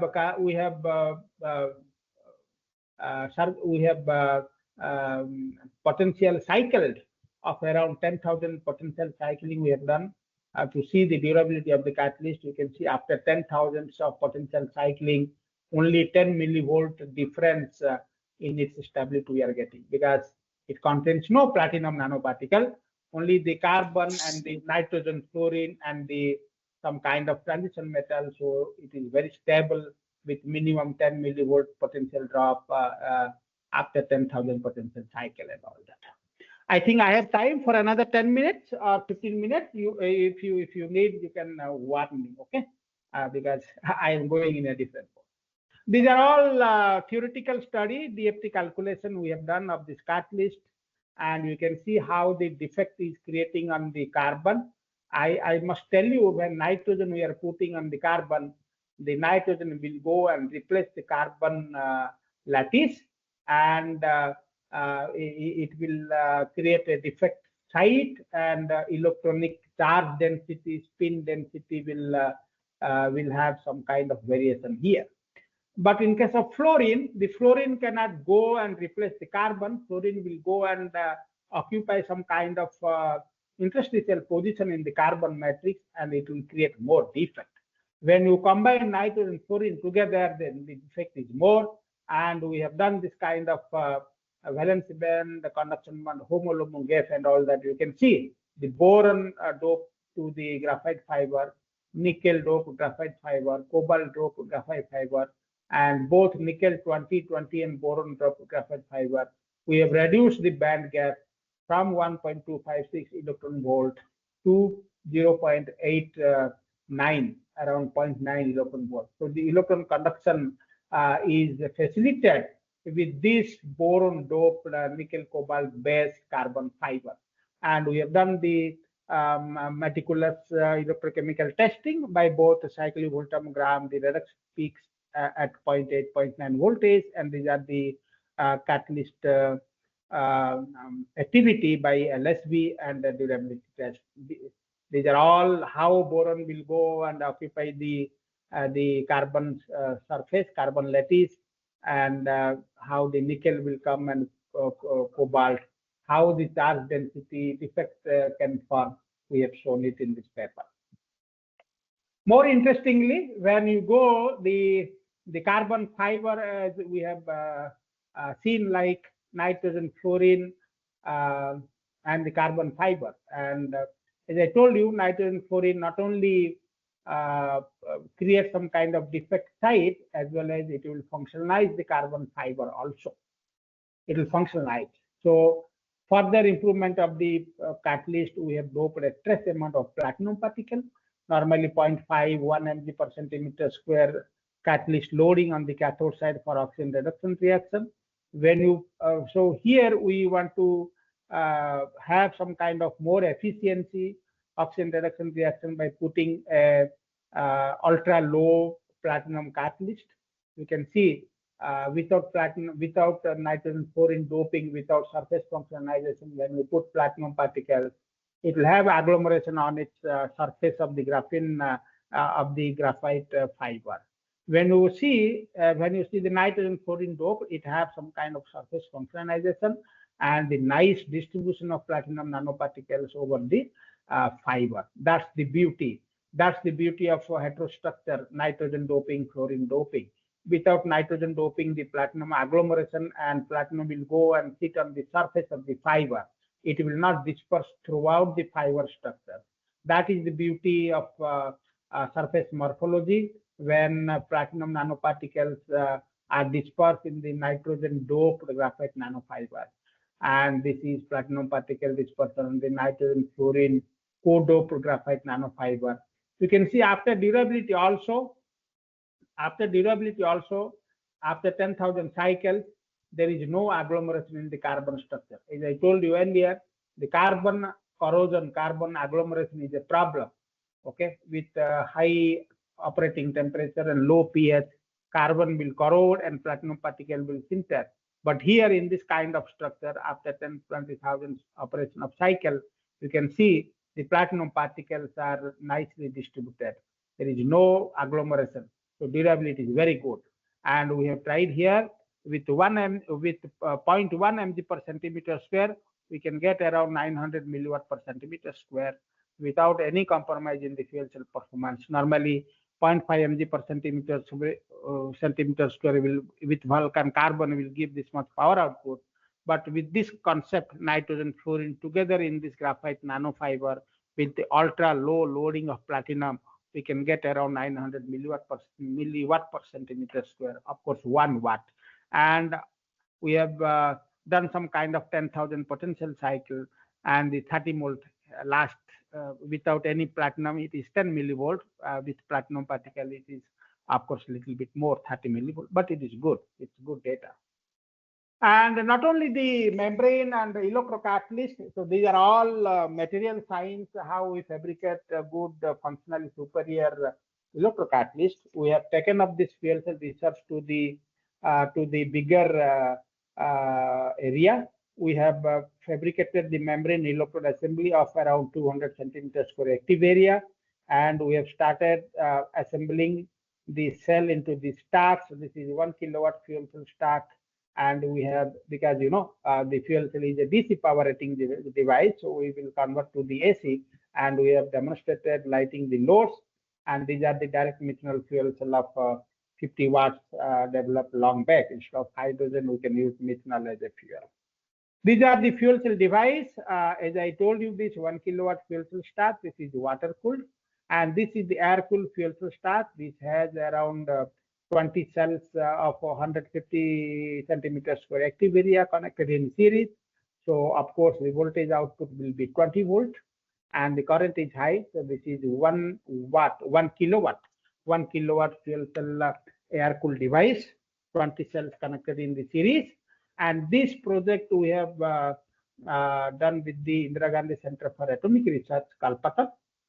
They have hydrogen production from the coal trap unit. That hydrogen, so how to utilize efficiently and generate the power, they have approached us, and we have given this kind of fuel cell stack.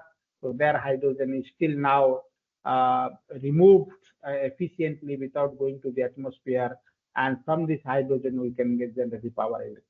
Based on that, we got another project from the BRNS to develop high level of fuel cell stack and use their hydrogen fully as a fuel to this fuel cell stack. And this is the 3 kilowatt water cooled fuel cell stack, which have some kind of 90 cells in series and 150 centimeters square active area. So this we have worked with the Reliance Industry as an industrial partner in their Patalganga site. So this Reliance is used for the powering the geo telecom towers. The geo telecom towers in the remote area where there is no grid power. So this fuel cell stack, they are using it to power the geo telecom towers by putting a small hydrogen and oxygen cylinder, where we can get all our network connection, those who are having geo SIM in their mobile. So in the remote area, this fuel cell helps to power the towers where there is no grid power. Okay, and this is the performance. As I told you, this is 1 kilowatt hydrogen air. First time in our country, air cooling stack.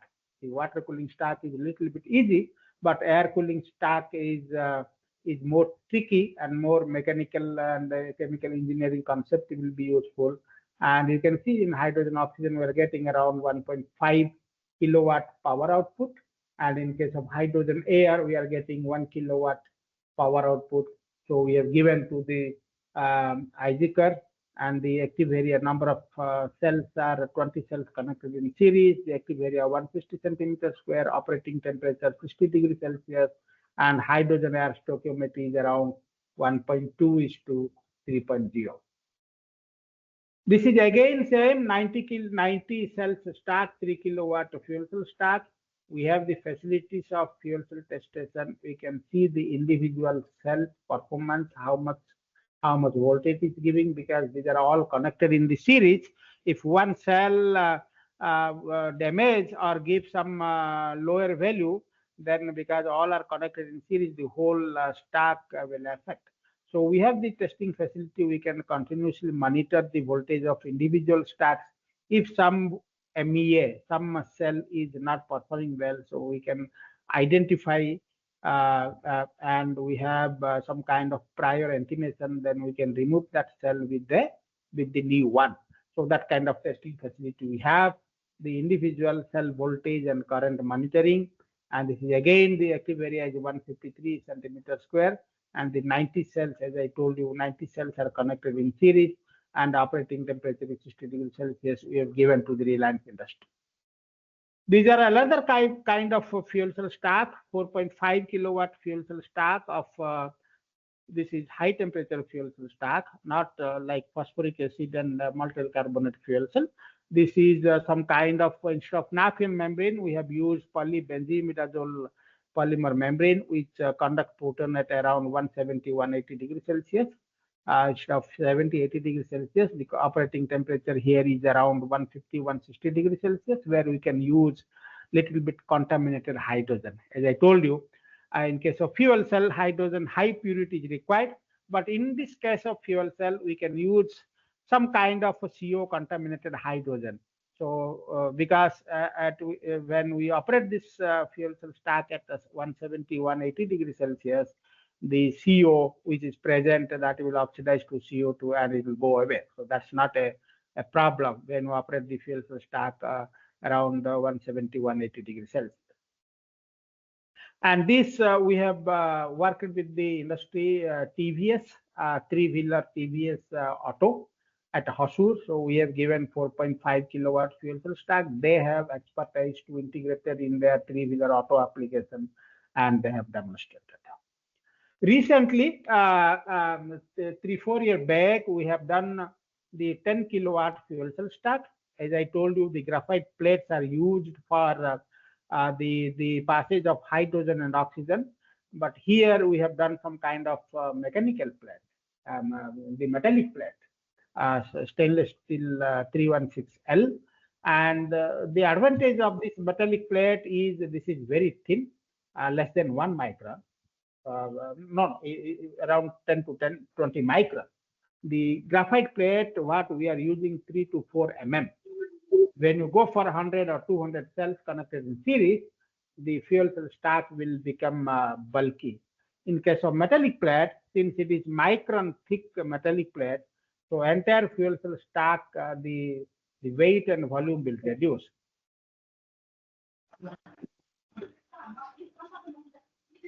So I will take another 5 minutes. I will finish. Okay. Yeah. So this is the 10 kilowatt fuel cell stack of metallic plate. You can see the 10 kilowatt stack, and this is the polarization, how much current density. You can see at 0.6 operating voltage, we are getting more than 1 amps per centimeter square current density. This is high efficient membrane electrode assembly. It is fabricated in our laboratory, and this kind of MEA is used in this 10 kilowatt fuel cell stack. We have given to the KPIT. This is the industrial partner, Pune. KPIT has a team to integrate this 10 kilowatt fuel cell stack in their car, and we have demonstrated this India's first hydrogen fuel cell prototype car at Pune. Later, this is taken to the bigger level. So we have done some kind of 20 kilowatt fuel cell stack, and this is given to again the industrial partner KPIT, and they have integrated in their fuel cell bus, of course, in combination with the batteries and all that, but it is dominated by the fuel cell power.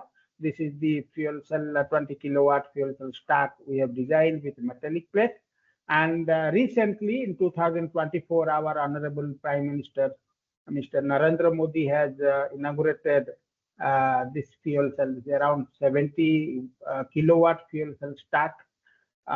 So this was developed based on the CSIR program, and the KPAT has taken it to the next step.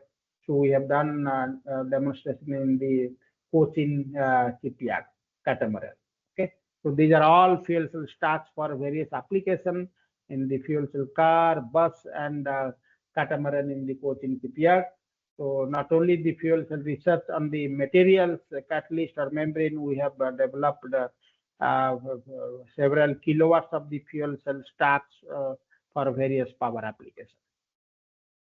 As I told you, the self-humidifying membrane development, where we no need of any humidification oxygen. So this membrane technology we have taken up to the next level. We have fabricated 200 centimeter square active area membrane, and we have done some kind of open cathode fuel cell stack. You can see normal typical fuel cell. Yes. Sir, sorry to interrupt you. So only 5 minutes left, sir. Yeah, I will finish. I am reaching towards the last. Okay. So this is the fuel cell auxiliaries, hydrogen tank, oxygen, and so many humidification, hydrogen humidification, oxygen humidification is there. So in case of open cathode fuel cell stack, as I told you, this is self-humidifying membrane. No need of any humidification on both anode and cathode side. Directly we can pass hydrogen to the anode side from the cylinder and air from the atmosphere. This is some kind of open cathode fuel cell stack with our indigenously developed self-humidifying membrane. We have done up to 500 watt, and now we have done 1 kilowatt fuel cell stack for particularly strategic application. Or recently we are having some activity to have open cathode fuel cell stack to power drone. This drone nowadays it is very important. We got a lesson from our recent Operation Sindoor. So this drone we are going to power this open cathode fuel cell stack with lightweight 1 kilowatt fuel cell stack, which doesn't need any kind of external humidification. This is based on our indigenous developed self-humidifying membrane, which we have demonstrated to our Science and Technology Minister, and we have filed the patent, and these are the performance output. Instead of hydrogen, we have some activities of methanol, as I told you, CH3OH, and these are the various membrane activity we have done. Nafion membrane is giving around 80 million per centimeter square. Indigenous methanol barrier membrane will give around 140. And we have started this membrane activity, and we have started from very scratch, single cell, and increasing the active area up to 100 centimeters square. Then we have gone to demonstrate 250 watt direct methanol fuel cell stack, and this doesn't need any hydrogen cylinder and all that. We can have like a methanol cylinder, aqueous methanol, and we can have some kind of peristaltic pump.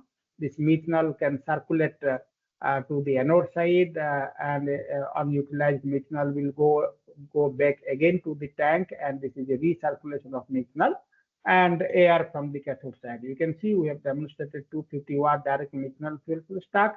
This will be useful for the small power devices like charging your laptop, phone, housing, the lightening your house, fan, and all that. And more effectively, this will be useful for the UAV and drone application. Now the companies are coming forward. They are asking to give 500 watt direct methanol fuel cell stack, which can be useful for the drone application to power the drone. Now we are doing some kind of project activity. So thank you very much. So I have given a wide overview of electrochemical device from hydrogen or methanol, all the materials like membrane or catalyst material, and the device level with few kilowatt level and various application. So I should thank to my organizer CSIR for funding this kind of fuel cell activities since long, and we have some kind of funding from DST and the Department of Atomic Energy. I thank all my PhD students and the postdoctorate, and my mentor, Dr. A.K. Shukla, who was the then director of CSIR Sikri, Karaikudi. He has started this fuel cell activities at Chennai, and I was his first student to do PhD here.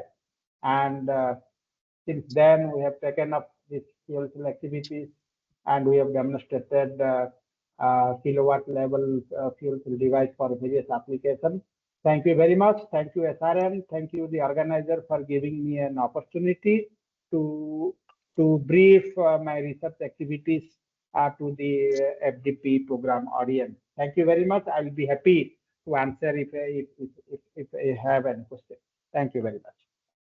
Thank you, sir. We have few questions from the participant side. The first question is, what is the maximum and the minimum storage in hydrogen fuel cells? Does it used in memory devices? Memory device, I have not worked frankly. So we have used around 500 bar pressurized hydrogen cylinder for the fuel cell application. For memory device, I don't know how much pressure they are using to store the hydrogen. Really, I cannot tell you right now because our application was different. But yeah. Next question, sir. What are the important components in fuel cells? Can I prepare in academic lab? What is the structure of it? Yeah, the very important components are membrane electrode assembly. This is the slide I hope I have shown you. This is the membrane electrode assembly, which consists of electrode, like a carbon paper, and electrode catalyst, both oxygen reduction catalyst and hydrogen oxidation catalyst, which is platinum based, platinum dispersion carbon, and the membrane. So electrode, catalyst, and membrane. These are the heart of the fuel cell when you combine together and form membrane electrode assembly. These are electroactive components. And the bipolar plate, graphite plate, and current collector, copper or aluminum and plate. These are all the supporting system to the fuel cell stack.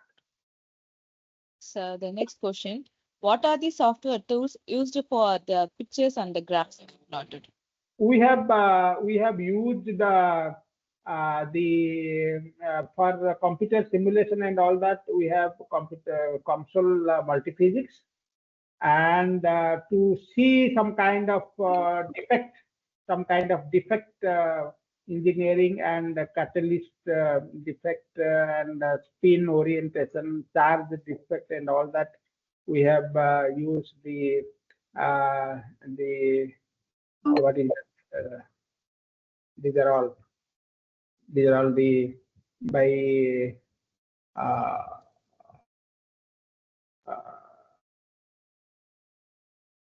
defect analysis by what is that technique, by spin density and all that.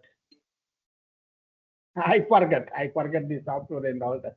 These are all used, okay, to see the homolog gap and the defect analysis in the carbon. Yes, thank you, sir. Thank you for this informative session. And thank you very much, sir, for sharing your valuable insight with us. We will now move on to our next section titled Semiconductor Chip Concept to Reality, which will be delivered by Mr. Sanjay Agarwal, Intel Corporation, Taiwan. To introduce the speaker, I now invite Dr. Anilet Bala to kindly take over the session. Sahu, sir. So thank you very much, sir. Thank you, Dr. Rajesh. Thank you. Thank you, sir. Thank you very much. Yes, sir. Thank you, sir. Yeah, Dr. Thank Vidya, you, you can sir. continue now. Thank you. So it's my privilege to introduce Mr. Sanjay Agarwal, an accomplished technology leader with over 3 decades of experience in the semiconductor industry. Currently, sir is serving as the Chief Technology Officer at Consultant CTO to Semiconductor. Sir has been a driving force in advancing VLSI design and semiconductor technologies. Since 2011, he has also been contributing as Principal VLSI Design Consultant at Intel Corporation, where his expertise in ASIC design, IC development, and static timing analysis has supported groundbreaking innovation in the field. His leadership journey includes key roles such as manager and India lead for back-end design at Conexant, and also held important roles at Motorola Electronics India Limited and other well-known chip design companies.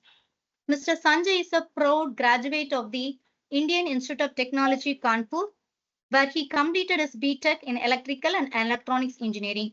With his strong technical knowledge and leadership quality, he has also been identified as advisor and mentor in the semiconductor field.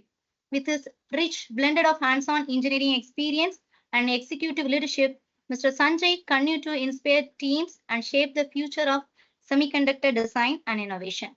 We are honored to have him with us today to share his expertise and insights. Dear Thank you very much. participants, Are you guys able to see my screen? over to you, sir. Are you able to see my screen? Yes, yes. Yes, sir. Yes, sir. Okay. So semiconductor, I'll be talking briefly about what exactly in the semiconductor world, from where we start and actually we get the chip fabricated. So what are different steps, what different teams are involved, and what is the role of really the SoC system on chip, which is being used in any of the applications such as mobile phones and automotives and elsewhere.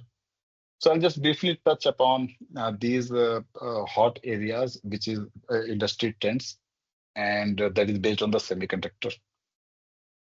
So I'll be briefly talking about SoC and then what are the top fab and fabless companies. Fab means the fabrication; those really make the chips manufacturing, and fabless, those who make the basically the design, and then that design is given to the fabs. Then they continue to make that design into the real chips.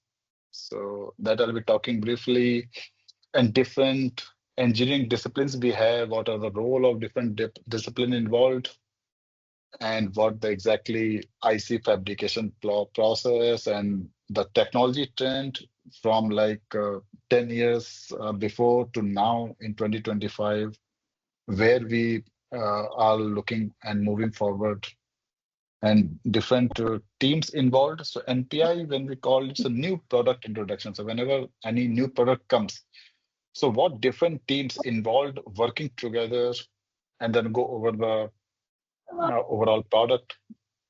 Yes. Any question?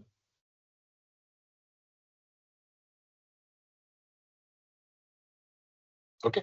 So yeah, so that will be covering of it, and chip design flow, how it looks like. Then it goes to the manufacturing and assembly, and then final the chip testing. So these are the overall any of the SoC. When it involves, then what are the different criteria and the steps and the teams involved and different technology nodes. So that will be all the part of the agenda. So SoC system on chip, they have multiple processors, memory, I/O interface to connect rest of the worlds outside, and multiple more processors like DSP, a lot of sensors, image processors, graphical processor unit. So all these are combined into a one chip is the SoC, that is a system on chip.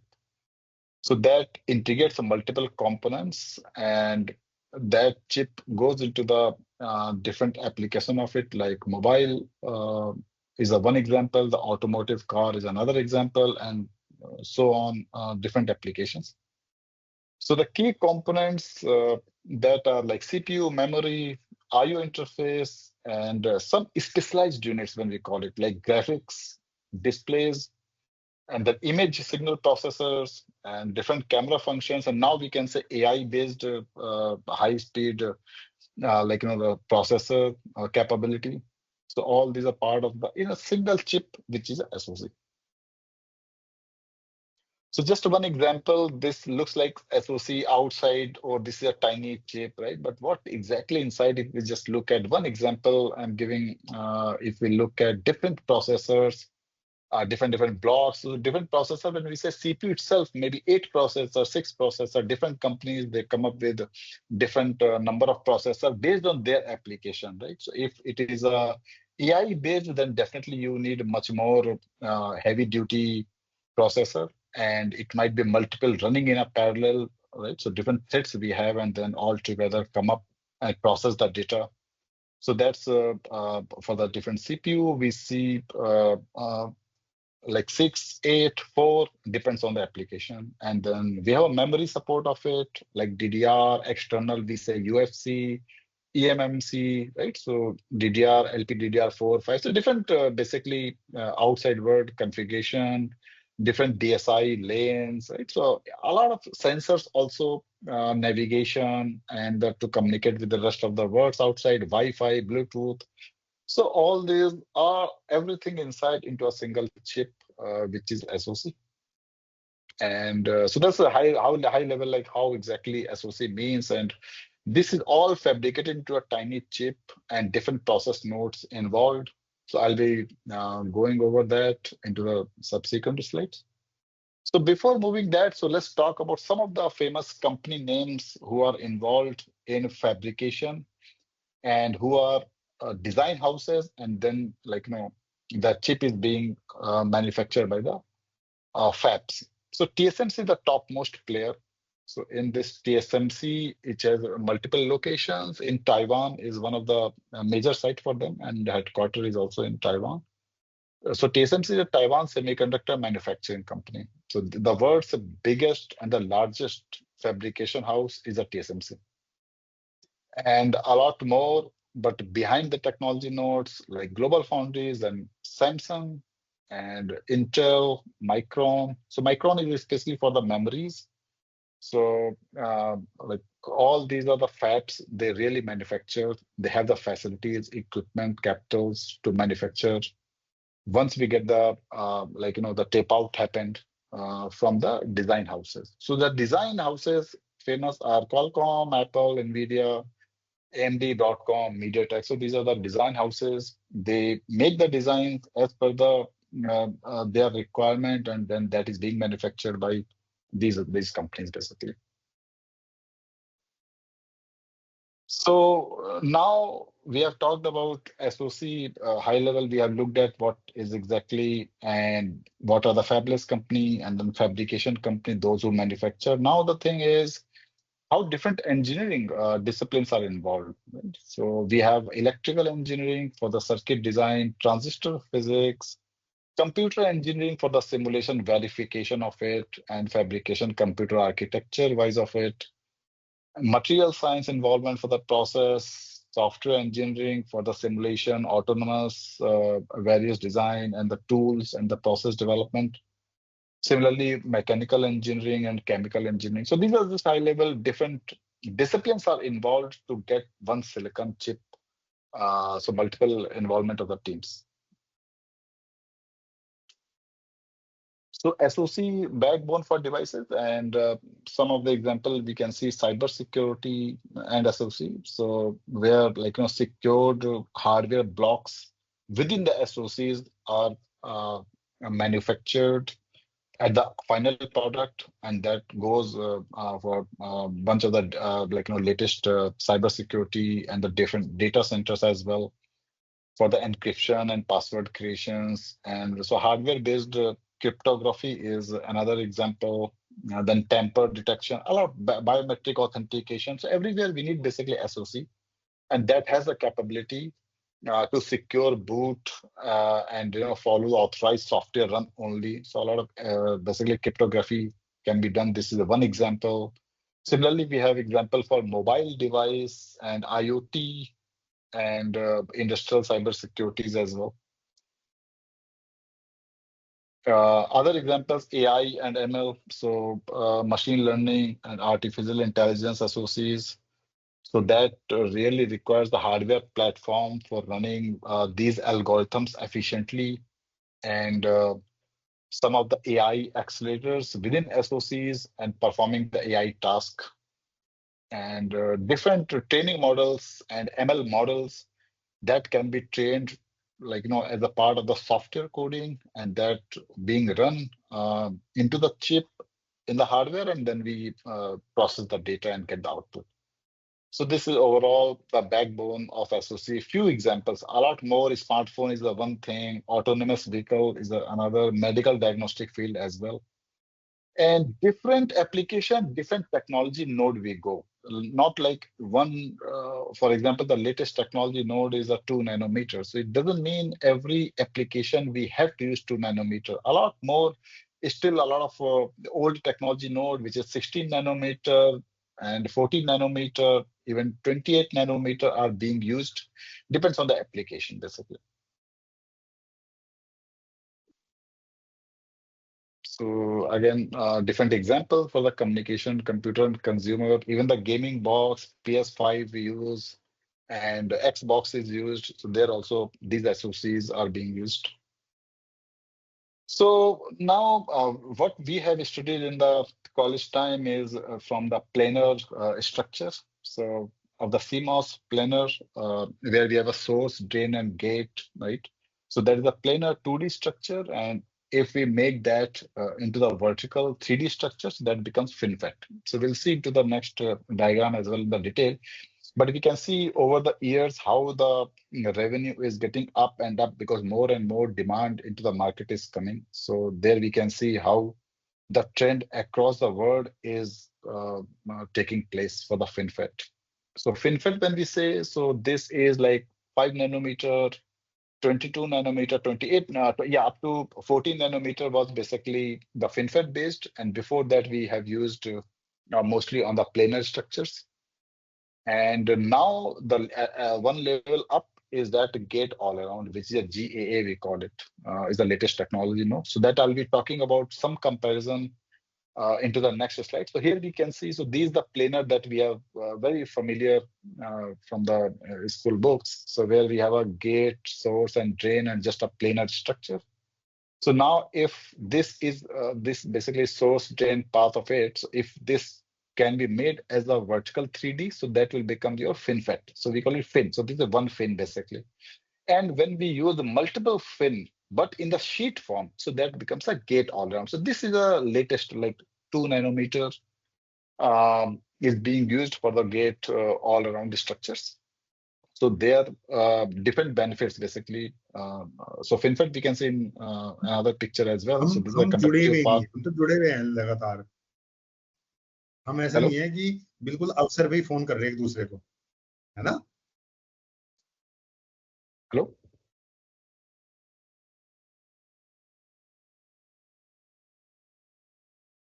Okay. So so we can see the different features and gate. So basically gate control is more in the gate all around, so which is making it more reliable and control the leakage and better performance, high speed. So these are the benefits, and definitely the gate all around is more complex, so the cost will be very high. Then FinFET cost will be lesser than the gate all around, and the planar is the cheaper and very mature technology node. So these are the different based on the power efficiency and manufacturing complexity and the performance and leakage, different technology nodes are available and being used. So some of the quick link we can see for the how fabs environment looks like. So we can just walk through quickly in one of the videos here.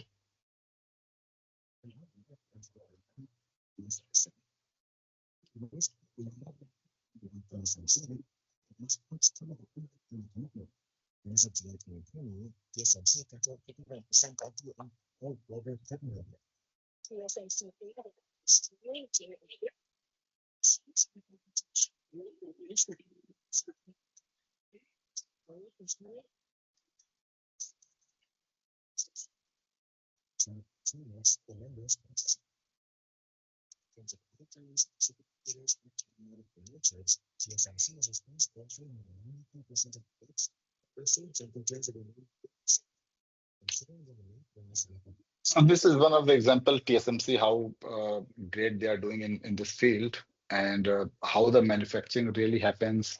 So behind the doors, we can have a look at it as well.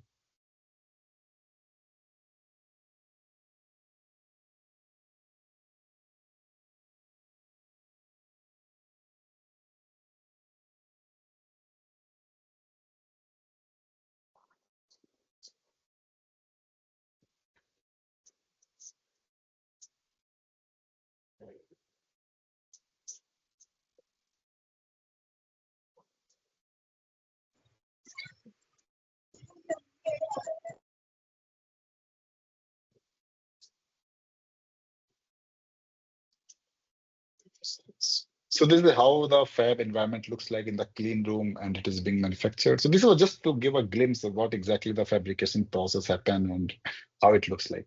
So now I move to the like different complexity forces that we have once we start making the chip. So we have cost involved, right? So everyone would like to make the chip which is really cheap and have the most compatible, secure, reliable, and with most features available. Performance is great, right? So this is all the competitive factors. So these complexity forces are the crucial, which one we need to optimize and trade off, right? So if we want to go with the super latest technology, then definitely we have to pay more cost. The yield may not be that great, so a lot of dies have to be killed because of the manufacturing complexities. So it all basically depends on how complex is the chip and what is the final goal of it. So these are the major complexity forces play a role. And if we look at the technology trends, so here we can say technology trend is from 1994 up to here, 2025, we can see. So we are at 2 nanometer now, actually. So it was 45 nanometer in 2007, then around 22 in 2012, and so fast it has grown, and now it is a 2 nanometer in 2025, which is being used. So 2 nanometer, which is on gate all around that we have discussed previously, and 3 nanometer still uses FinFET basically. And the why we use gate all around on FinFET. So again, it's depends on the trade-off, like higher speed, lower leakage, better battery life. So it depends on which technology node is required, and also the cost involved. So major teams involved when we start going to make a chip. So it starts right from the concept where the involvement of the PM is crucial. There we calculate, okay, what is the specification of the chip, right? How fast we want to run that CPU. And then what is the cost going to involve? What is the market competition? And then the features finalization. So that competitive analysis comes in the very stage, that is the concept. Then after that, different teams' input is taken to understand what is the average unit cost, right? Is going to be whether this is feasible, not feasible, coming in the budget or not. So that's a part of the AUC, and then the foundry engagement starts where we get the PDK, the process design kit. Basically, it's a library of the transistors and the features, and then those are used to design the chip and enable the correct libraries. And then the chip design starts. Then once the chip designing is happening, then like design must be validated. So that is a DV team does it. Then DFT puts the test logic to get that some test coverage. And once the chip is manufactured, we need to test it, make sure chip functionality is met and manufacturing defects are being captured. So that is through the DFT logic, which is inserted into the chip. Then the testing of it, and then sample planning, manufacturing defects, and some specification, like, and the criteria to make which chip is good, which is bad, what is the yield targets, what the performance targets. So these characterizations, all these are scope out to risk the schedule as well, and manufacturing related decisions. Then perform the reliability, whether how long the chip can work into the field. It may be 3 years, 5 years, 10 years, based on different standards that we have and different application purpose. For example, mobile chips, SoCs. So basically, it can be qualified for JEDEC standard, which may be like 3 years, 5 years down the line life cycle. So then these chips are manufactured, tested, reliability passed. Then the software also comes to run the chip at the spec, and then system level testing is the final thing to make sure these the defects are being caught, and then all the complete chip, right, which is the meeting the DPPM expectation. Like a lot of test DDR, for example, is a one block, different memories, and then external interfaces, IOs, right? So different processors. So everything is being exercised at the entire chipset level and then see whether it's able to meet the performance target and stress. So this is called system level testing. So this is all the major teams involved when it happens.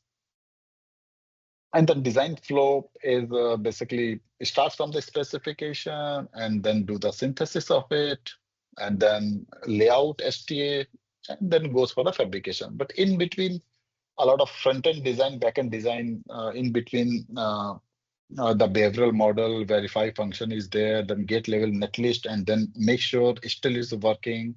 Then test insertion of the DFT, and then final DRC and LVS verification. Then there's a part of the GDS release basically, so which is basically the design file called as tape out. So tape out is happened. Then once the front end design, back end design is done, and then fabrication part of it is started by the fab team. So manufacturing flow, if we see, though, basically wafer fabricated, then at the die level itself, the probing happen, and then we do all the structural testing like ATPG, then MBASE for the memory, functional test for the different functional test cases, and some open shot and basic structural interfaces testing of it. And then once these dies are assembled, then it goes for the final test. So final test there we do at the packaged parts, right? So before going to the customer, so make sure the packaged parts are as good as the meeting the expectation from the precisely whatever the projection was there for the performance, as well as because final test includes not only the ATE automated test equipment, but it also includes the SLT, the system level testing. So entire cycle packaged parts are good, then it goes to the customer. So different assembly process like die cutting, then inspection, and then die attach, wire bonding. So these are the just basic steps of the assembly process. It goes, and then the packaged parts, and then it goes as a final test. So testing happen at two places, at the die level, and then it goes for the packaged parts, then do the final test as well. So in general, how the test flow looks like, basically manufacturing inline wafer test, wafer sort is the basically die level testing. So that I was talking about the die level itself, because why we have to do the wafer sort and the die level test, because it is a much cheaper before the packaging happen and multiple stages it has to go, right? So if the defect die we keep processing without testing at die level, then the cost will be very high. So we need to kill the dies which are not good at the wafer level itself, basically wafer and then dies. So these dies are skilled, and then only the good dies are packed for the package level. So that's how the flow basically goes. So yeah, so that's all I have in this presentation. Any questions, feel free to ask.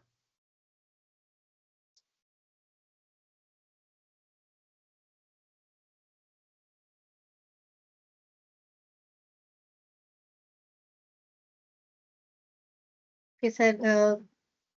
We have two questions from the participant side. Mm-hmm. The first question is, okay, sir, I will read the questions. Okay, the first question is, does GAA libraries are available in EDA tools, Cadence or Synopsys? Actually, that question I would like to pass because this is something kind of we are not supposed to tell outside. So, but yeah, like some of the key players for the mobile SoCs already in the market, right? So these are already going into the early stage of the validation.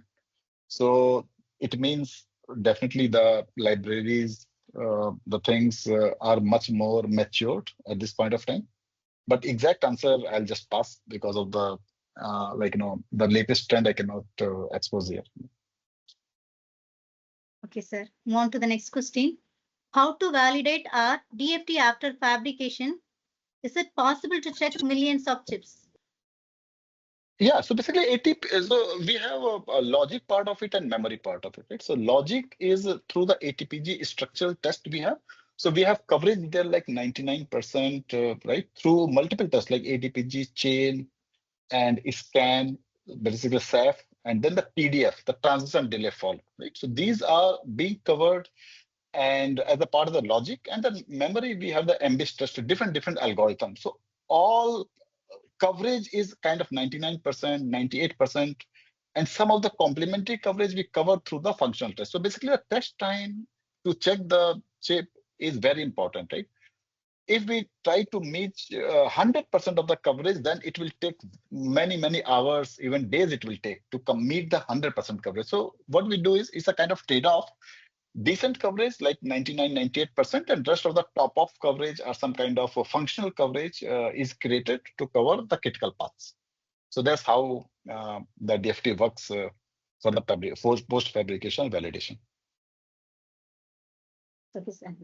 The next question is, who will do die testing and packaging, either fab people or IC engineers or third-party people? Okay. So actually, yeah. So actually what happened, so this is a co-work. So what happened, like the fabrication sites, fabs basically, so they provide the facility to us. For example, the tester they have, right? Like I'm just giving one example, like Advantage tester is there. So they give us the support for probing the wafer dies, right? And screening the material, but the test programs are being generated by the main customer, the design house basically, so that they can make sure like, the each IPs, whatever was integrated are being tested by them effectively. And then all this process is done, the test program is matured, then it is released to the fab to run it. So they run their own, but in the initial part of it, test program development, testing is the responsibility of the design, chip design side. So we call it one division called test engineering and product engineering. So those are involved for the testing, creating the test program, and then running it. And DFT is a part of the debug. If any pattern is not working, any yield issues are there, then DFT and designs are involved in the initial phase of it to make it up actually. Okay, so next question. What is future in India? So India is started already some older technology node. Some of the fabs are like, have the engagement with the government, MOUs are signed. So these are gonna take a long way for sure, right? But somewhere need to start. So this is already getting started, but it will be not the very latest technology node, I'm telling you, but it will be something like older technology node, which really do not need mobile application or kind of, the SOCs for the AIs based or something. So it still can be like memory devices that Micron is establishing. And then a lot of more scope they have is the OSAT basically. So where, the assembly and testing facilities can happen in India, which Tata also announced. And yeah, so semiconductor manufacturing along with the SAT houses are the key to go together to make it more effective to being at a single site, which is one location basically. Yeah. For example, if the wafer is being fabricated in India and then being tested in Taiwan or some other countries, so a lot of logistic and transportation. So it will not be very convenient for the customer side of it. So that's why these two both are having the presence in India in future for sure. I hope it is clear. Any recent research paper available, sir? A lot of research paper can be searched in IEEE itself. And also one site is ITC, that is International Test Conference. So there are a lot of latest on the different DFT features and the the debug hooks and how the the latest trend shows different kind of failure symptoms, how we can cover it, right? So a lot of these papers we can find in ITC, which is the super latest, all the latest industries, the trend are discussed there, and that is a good platform to check it. Okay, sir. Does micrometer technology chips are using in present applications? Yeah, some of the older technology node is still being used. Yeah, for example, I give you like automotive, right? So automotive, for example, the car a lot of chips, like 30, 50 chips might require for the automotive field. And there, they do not need to be like very power efficient, 2 nanometer, 3 nanometer. So there still they use the old technology node, which is more mature. And for them, the DPPM is very important. Defect should not be there, because car, if someone has bought and in 1 year is not working or 2 years not working, so I mean the lifespan is higher. So there and also the security concern, right? So that's why the technology node is taken very matured as well as less, I mean high reliable basically. The reliability criteria is very tight for them. So that's why still the older technology node goes with the automotive application especially. Thank you, sir. The next question is, what about semiconductor in future? Is it competitive with AI?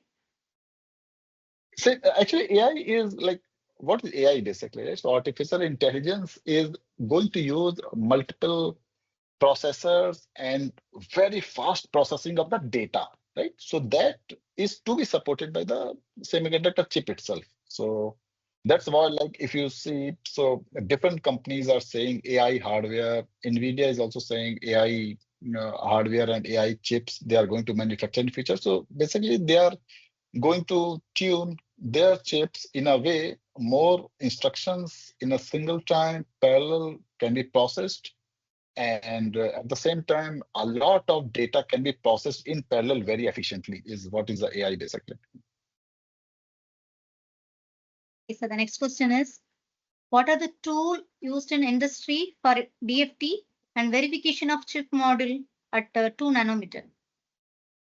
So tools are same. So 2 nanometer I will not talk much actually. So because still it is not into the market. So none of the chips. So the latest the 3 nanometer. But yeah, the tools are there like Mentor Graphics. We have Cadence, Synopsys. So multiple vendors are available for these tools.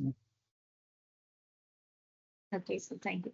So next question is, what is the power hungry models in SoC designs? Power hungry model. Can you explain a little bit more? Then I can say. Means what are the modules that consume more power in SoC? I think that is the meaning of this question. So the modules modules in SoC, yeah. basically actually the display side, like graphics is more power hungry, right? So if we look at, we call it DOU, basically the daily usage. For example, if we take a mobile and we just run YouTube the whole day, right? So then what happens, like your battery will go in 3-4 hours, the battery is drained, right? Because that is a heavy loaded application of it, right? Like YouTube, video, graphics.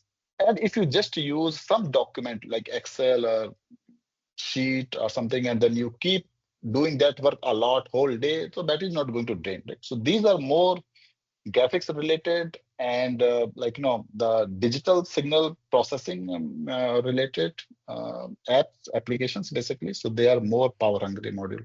Yeah. The next question is semiconductor field is saturated? No, not at all, not at all. Now see, some time back people were thinking, oh, 5 nanometer, how it is possible, right? Now you see 2 nanometer is going into the field. So the only point is how the structures, CMOS, right? So FinFET to gate all around. Now what next can be done, right? So it will further, definitely in coming years, something else, new innovation will come, and Moore's law will definitely being followed. Okay, sir. The next question is, can you suggest any online tools for easy accessing? There are some open source can be, I mean, I don't have exactly the name right now, but there are some open source can be used. And through the GitHub, some of the versions we can download and use it offline if someone wants to do hands-on by themselves. Yes, sir. Thank you, sir, for your insightful session on semiconductor chips, concept to reality. A clear explanation for all the questions. Well and good. So we truly appreciate your time and valuable knowledge. Thank you, sir. Thank you. Thank you very much. Sanjay Agarwal. Yes. Actually, as per the government of rules, we need one picture with you if you switch on the camera. Yes. So you cannot see my camera. Or so Yes, camera yes. is on actually. Okay. Camera Sure. is actually off from this side. Cannot Okay. see a picture. And meantime, I have one question to ask. Yeah, now it's visible. I have one question to ask. Now, India is going towards semiconductor mission in a broad way, and everybody is talking about semiconductors. And then we have a lot of plants coming up in India. But what is the actual scenario? Is there any jobs in semiconductors will be there? A lot of scope is there because now the demand, right? So a hardware demand and the software demand for the AI is getting higher. AI is making it more and more, right? So for that, and a lot of companies are showing interest in India as well. So here, investment to meet more and more demand is there, right? Basically, more the college graduates, those who have the VLSI and DFT, DV kind of training, and the courses, if they can adapt as per the latest trend instead of the very old notes of it, so will be very helpful. And this is a great future, I would say, in electronics and computers. Okay, so thank you Sanjay bhai, Thank for you. sparing time for this FDP. Thank you. So dear participants, welcome back for this ATAL FDP. And since still we have 45 minutes, so I'll try to share some tools that we use for research purpose. These tools depend upon person to person, and it depends upon your requirement. There are many thousands of tools are available nowadays, but I'll just share some of the tools which are very frequently used in the research work. You that if you want to plot your data, suppose you are doing some research work and you want to plot your data, then what kind of tool you use for your plotting your data? So there are many options are there. For example, Excel sheet is there where you can plot your data. MATLAB is there, and there are various other tools are also available. There is one more tool which is called Origin, which is a very famous tool for plotting your graph as well as for data analysis. So this Origin tool is what I use for my research work. And this is of course not a free tool. It's a paid software. But if you are from any educational institution or from any industry, you can log in or you can register yourself as a teacher or a student with your college or your industry email ID, and you can get 6 months of license, and then you can work on this tool. So it's a very heavy tool, and you can do almost everything, whatever you can think of in MATLAB and Excel sheet. One demo also I'll give it to you in the next slides. Suppose you want to draw something some schematic or some diagrams. For that also we have PowerPoint presentation. In that you can draw. We can also draw in Word also. Some people draw in MATLAB also. And then if you want to go for 3D arts, people use AutoCAD very frequently. And there is one software called Protel, which is used for PCB design, the LTM, Protel, and all that. But there is one more tool which is very easy, simply drag and drop. That is what we call as RF flow. This tool is again paid software, but again, as you from institution, you can simply register using your institution email ID and get some 3 to 4 months of license free of cost. So this is what a tool which demo I'll show you for this tool also. And suppose you are writing a research article or any report, and at the end of the report you want to put some references, and manually putting those references is a very tedious task. So to put automatic references, Word itself has a lot of referencing material, referencing tools is there, but they are a little bit not used that much of user friendly. So if you want to have automate your references, suppose you have 100 references in your paper and you want to automate them. So there are free tools are available like EndNote, OneNote, and Mendeley. A lot of tools are available which are also free also. And suppose you want to type some equations in Word or your PPT or some other reports, then Microsoft MS Word also has the math editor, but those equations doesn't looks good And many times IEEE transactions, IEEE papers, when you write, those equipments are not preferred. So we have one tool called Math Type. It's a Math Type tool. Is again, it's not free of cost tool. It's again licensed, but you can get it. With your institution's email ID. That math tool again is a very popular and very user-friendly kind of tool, where you can do integration, differentiation, all whatever mathematics you can think of, you can think in this. You can do in this Math Type. And there's one more tool called MathCAD. In that also you can do all the calculations. And of course, for typing, you're writing a report and all that, we use Word editor. And there is one more tool that we call as LaTeX. The one problem with LaTeX is that library, sometimes when you install LaTeX and when you start writing on LaTeX and when you run the program to convert the file into PDF, it says that libraries are missing. That is one problem with LaTeX, but you can of course go for online version of LaTeX, which has all the libraries, and there you can type your report. So LaTeX and MS Word, the LaTeX has the resolution of the words. They have very high resolution of the words. So report writing in LaTeX is tedious, but on the other hand, it's look very beautiful as compared to MS Word. And spell check, we have lots of online tools nowadays. AI tools are there, and the best AI tool which I use for my work is Quillbot, and sometimes I use Grammarly also. Other tools are also available, but these are the best, very favored tool used by most of the users, Grammarly and Quillbot. And if you want to check plagiarism, then also we have lots of tools are available online, but nowadays Turnitin is the most popular tool used for plagiarism check, and it also checks the AI content in your report. So this tool is also available free of cost. If you want to register your email ID with this education institution, you will get some months free license for this particular tool. Paraphrasing tools is also very important. Sometimes when you write a report, there are some words which you cannot avoid. They are in general words. So you can do the paraphrasing tools for Ref and Write, and Quillbot, Grammarly, they all do paraphrasing tools also. So and other AI tools are also available. For example, ChatGPT, Perplexity, and all that also. And for calculation, as I was telling, it is a MathCAD, again a paid software. And for simulations of your devices, circuits, and all that, we have lots of tools available. LabVIEW, Silvaco. Silvaco is a paid software which is used to simulate devices. COMSOL, Multiphysics COMSOL is another software. Cadence for digital Centaurus, again for devices. T-Spice, LT-Spice, these all are for simulating circuits. Complex circuit also can simulate, and simple circuit also can simulate. And programming languages, Python, C++, Java. So what I'm saying is that if you are doing some research work or you're writing a report, these are the normal tools which you use in just writing one report.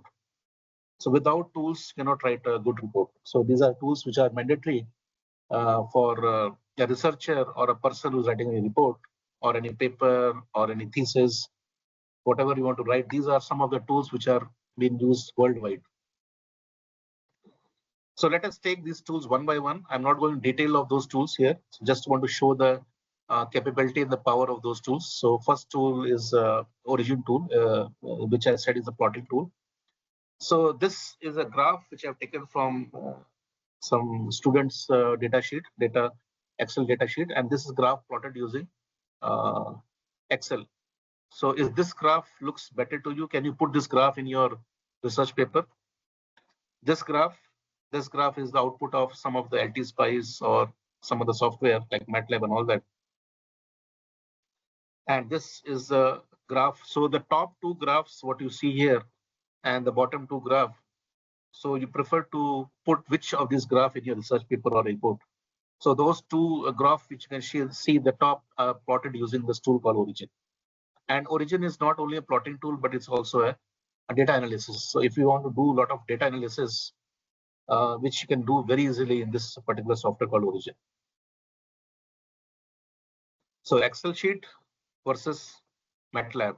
So these are people normally use, but I can assure you that whenever you send a paper for submission or a report for submission or any patent or any project you write, these kind of graphs gives a negative negative impression on the person who's reviewing your work. So my request is please do not plot these kind of graphs. They are not fit for any research purpose.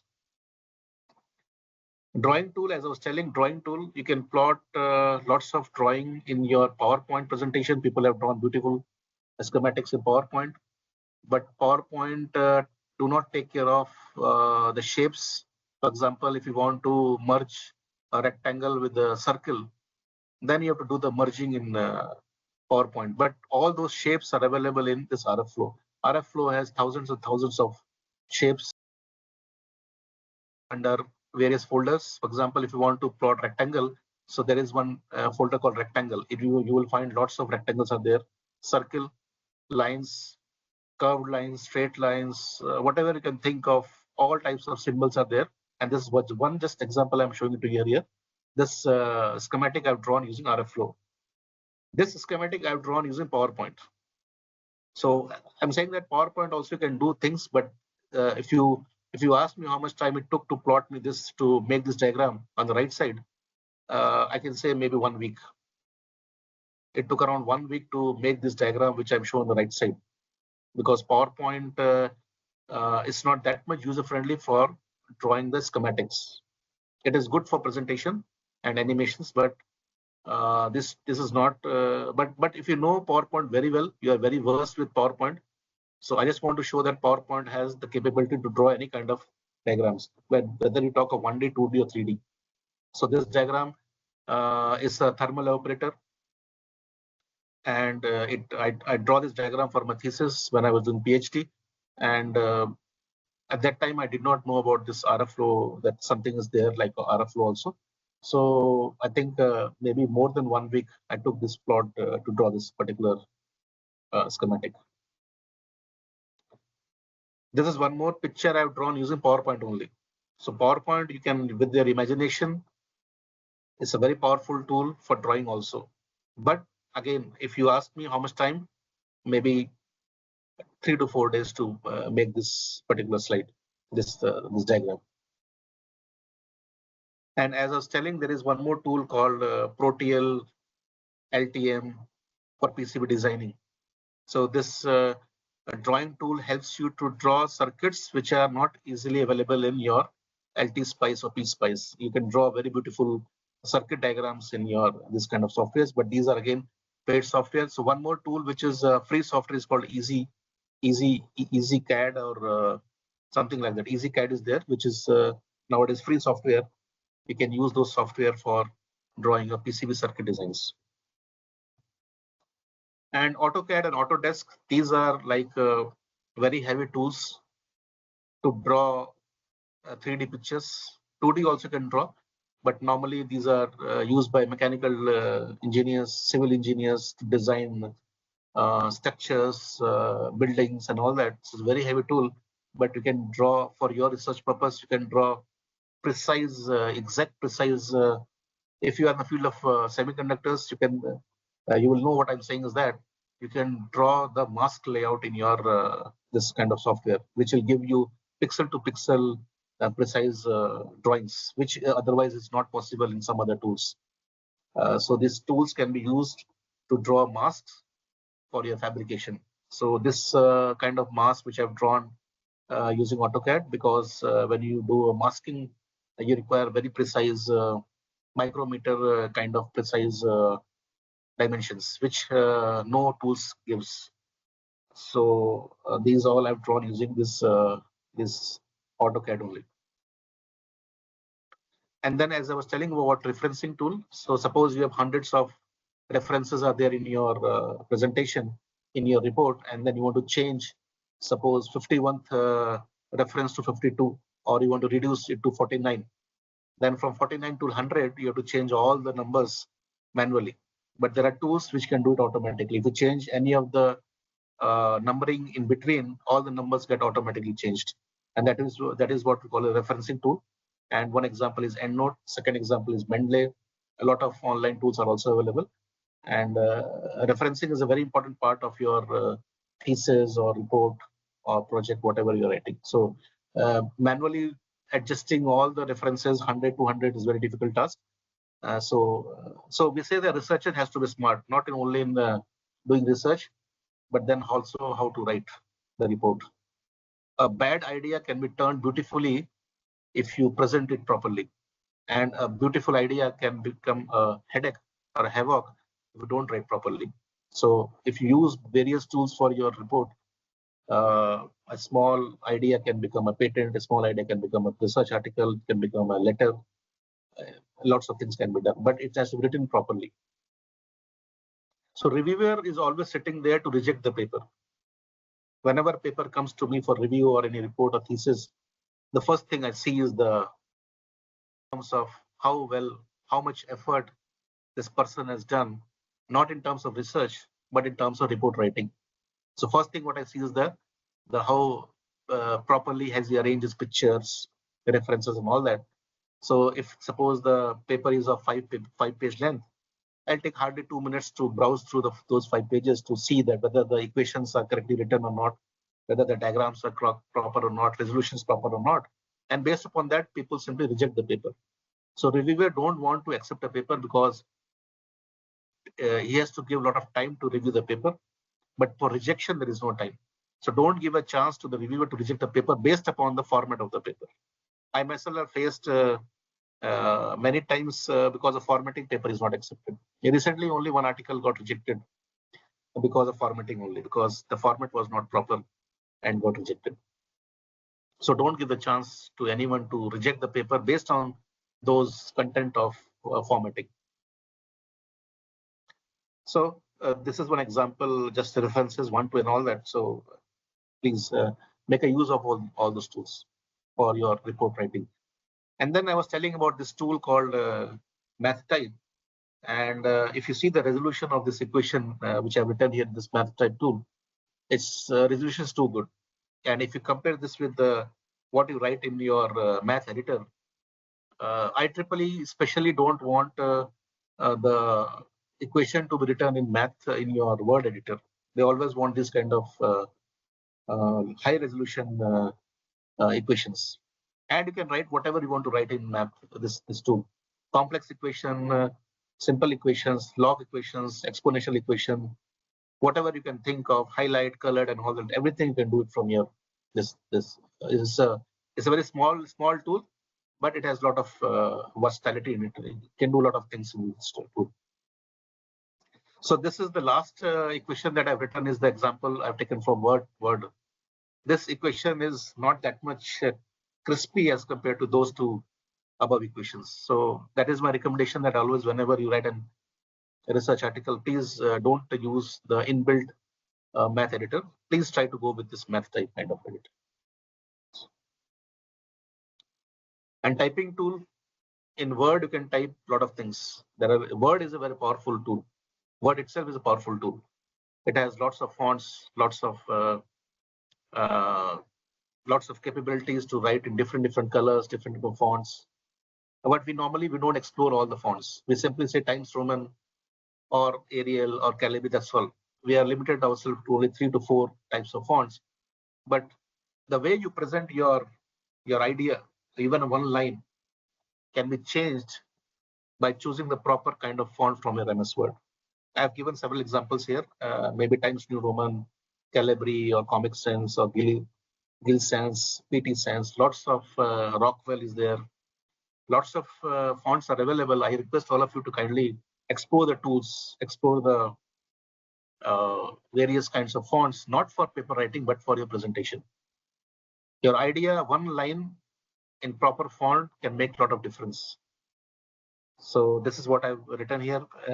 You can think of which font is better to grasp the idea. For example, if I say this fourth one, I ate a chocolate yesterday, I ate a clock yesterday, and it was very time consuming. So it's kind of humorous. It's a kind of humorous thing is there. That's why if I write this in Times Roman, it becomes dull. That's why it's written in different kind of font. The second one, never trust math teacher who use graph paper. They are always plotting something. So this kind of font gives you some other kind of feeling. So you should properly judge which font to use for what sentence while you're making a presentation. It gives more gravity to your presentation. And LaTeX tool, as I was telling, one online tool is available called Overleaf, in which you don't have to worry about the missing libraries. You can simply make an account on Overleaf. It's completely free of cost. And you can simply make an account on Overleaf and then simply start typing or copy pasting from your report, and it will simply generate a PDF file.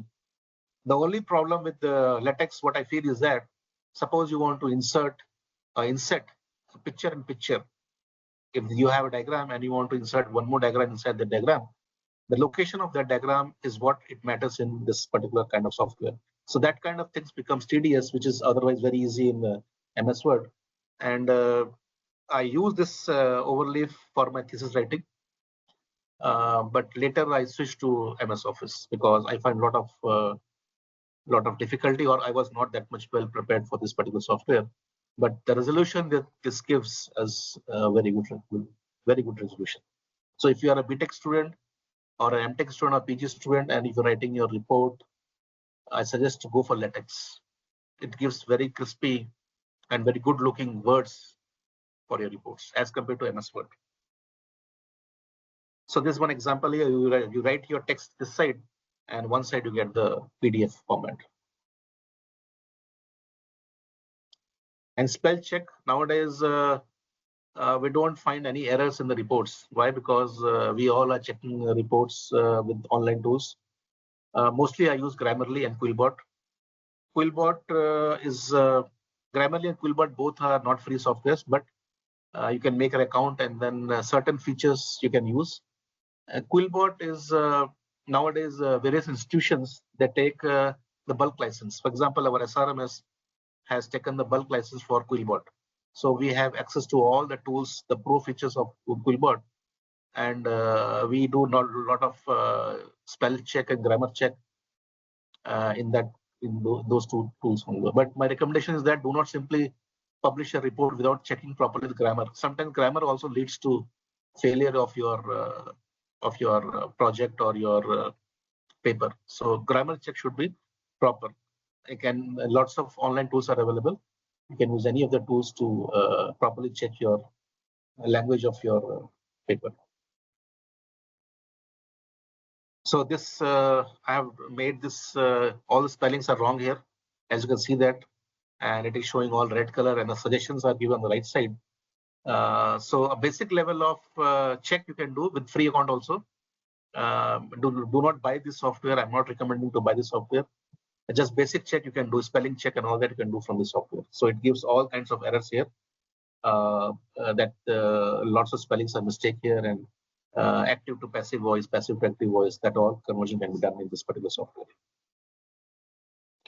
Now, of course, you can use this. You have to use this tool to check the plagiarism. And nowadays we are using AI also, ChatGPT and Perplexity AI tools to write the report. My suggestion is please don't do that. Don't use AI tools to make your report, because if you do that, there are various tools available with the editor of the journal who can check the AI contents. So nowadays Turnitin itself has AI content check, and it can check how much content of your report has AI content. And once it is found more than maybe 5% or 6%, it is likely to be rejected. And if you have submitted your paper recently, if you submit paper nowadays in IEEE or Elsevier or anywhere, there is one column is there especially now coming up that have you used AI as writing. So nowadays they are just capturing whatever you are putting it in your report or your paper, and they have all the tools to capture it. So please don't do that. Use your own words to write the report and then check with the help of online tools. That is all. Plagiarism should not be more than 7 to 8% in a report. If you want to publish a report in any conference is like 10%, 8 to 10%. And if you want to go for IEEE conference, IEEE journals or some other high impact factor journals, then plagiarism should be as low as possible, below 5%. So this tool shows all kind of resources, what you have used. There are some lines which you cannot avoid. For example, if I say organic thin film transistor, I cannot modify this line. So what this Turnitin does is that it will take all the counts. So what you do is that when you check the report for Turnitin, remove all the references from the last pages remove the title from the pages, remove all the pictures from your, remove all the pictures and the caption from your report. Then only you will get proper flag check. Because when you write the caption of the figure, it is most likely it will be captured under plagiarism. And the references you cannot do anything, cannot modify references because there are certain format is there for reference. So whenever you write a report, remove the references, remove the pictures, remove the title of the paper, remove all the captions, and then you submit for your plagiarism report generation. So paraphrasing tool, lots of tools are there. This I have just put it here. These are online tools. And paraphrasing, I'm not saying that you write with AI tools and then paraphrase here. That this is not I'm saying that. What I'm saying is that many of the times you write in passive English, but journals want you to write in active English. So you can do those all those things by using some tools called paraphrasing tools. And sometimes you don't get words also to write your line, so you can use those tools to make your report proper. One example is what I've given here. And then I was telling about this tool called MathCAD. So whenever you have to do some calculation, we always open up the calculator, maybe a scientific calculator. But the problem with calculator is that it won't give you symbols. For example, if you want to calculate the capacitance is epsilon into E naught upon Tox. I want to change the capacitance value by changing the value of these three parameters, either one of those parameters or some parameters. So what I can do in MathCAD is then I can write the equation itself as it will be shown here in this particular slide. I can write all the values and then I can calculate all the whatever you want to calculate, you can do that. Starting from a simple to complex. It's not just like one line equation. I can write a complete differential equation or integral equations or complete partial equation, whatever you can think of calculations which you do normally in Excel sheet. What you can do is that you can all automate in this particular kind of tool, MathCAD. And I've done all the calculations in this particular tool for my research work. So hardware tools required in general. So this was one part of the presentation where I've discussed about the software part of the tools which are required for your research purpose. And if you are in the field of semiconductors, you require a lot of hardware also, because whenever you submit a paper in, say, any paper conference or journals, which is simulation based, reviewer is not ready to believe the work that you have done. He always wants proof of your work, and the proof of your work is only the experimental or some calibration with already existing data. So Arduino is one of the tool which is used to automate your work. Not only Arduino, we have parametric analyzer. Parametric analyzer is used to please mute yourself.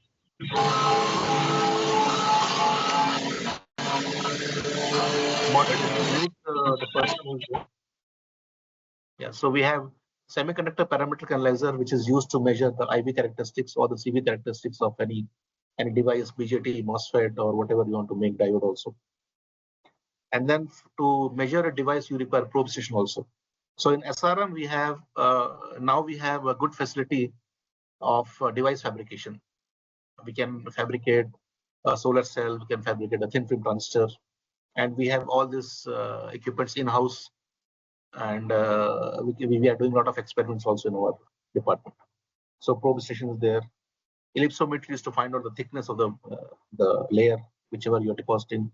Thermal evaporator facilities, optical. So there are many tools are available. And if you are a good researcher, or if you're simply a researcher or a PhD student, or if you want to grow further in this particular field, then you should have good hands-on on this tools as well. And it is not a one-day job. It requires a lot of expertise to master all these tools, because these tools are very costly. Parametric analyzer is itself like 50 lakh rupees. So nobody will allow you to touch those instruments unless until you are well versed with the working and the operation of these particular instruments. So wherever you are there in your college, if the facility is available, I request you all of you to go there and learn those tools whenever you get time. Because if you are in this field, there is no other option. You have to go for this learning of this tool. So research facilities at SRM. So we have high performance cluster is there, where you can do a lot of high computational works. For example, if you want to do quantum computing, quantum computationals, that is also possible here. And a lot of tools, they require parallel computational. For example, Silvaco and COMSOL and all that, they use parallel processors. So we have HPCC here, high performance computer clusters, where you can do all the kind of multi or parallel kind of computational, which is very fast as compared to normal workstations. We have XRD, so we have a completely entire building in our SRM, that is what we call as Dr. C.V. Raman Research Park, where we have state-of-the-art facilities for semiconductors. XRD is there, and this is already I discussed parametric analyzer. We have probe stations, and in Department of EC also we have a big setup for PCB fabrication. We have optical lasers. We have a lot of a microscopic profilometer. For example, we have AFM, atomic force microscopy, TEM, we have SEM, we have STM, we have, you name the facility that is there at par with ITs, we have those, all kind of those facilities. That is Raman spectroscopy, X-ray photoelectron spectroscopy, SEM, AFM, and all that. So this slide, I don't want to put this slide here. So research funding programs. So I'm towards the end of this my presentation here. So research funding programs are there.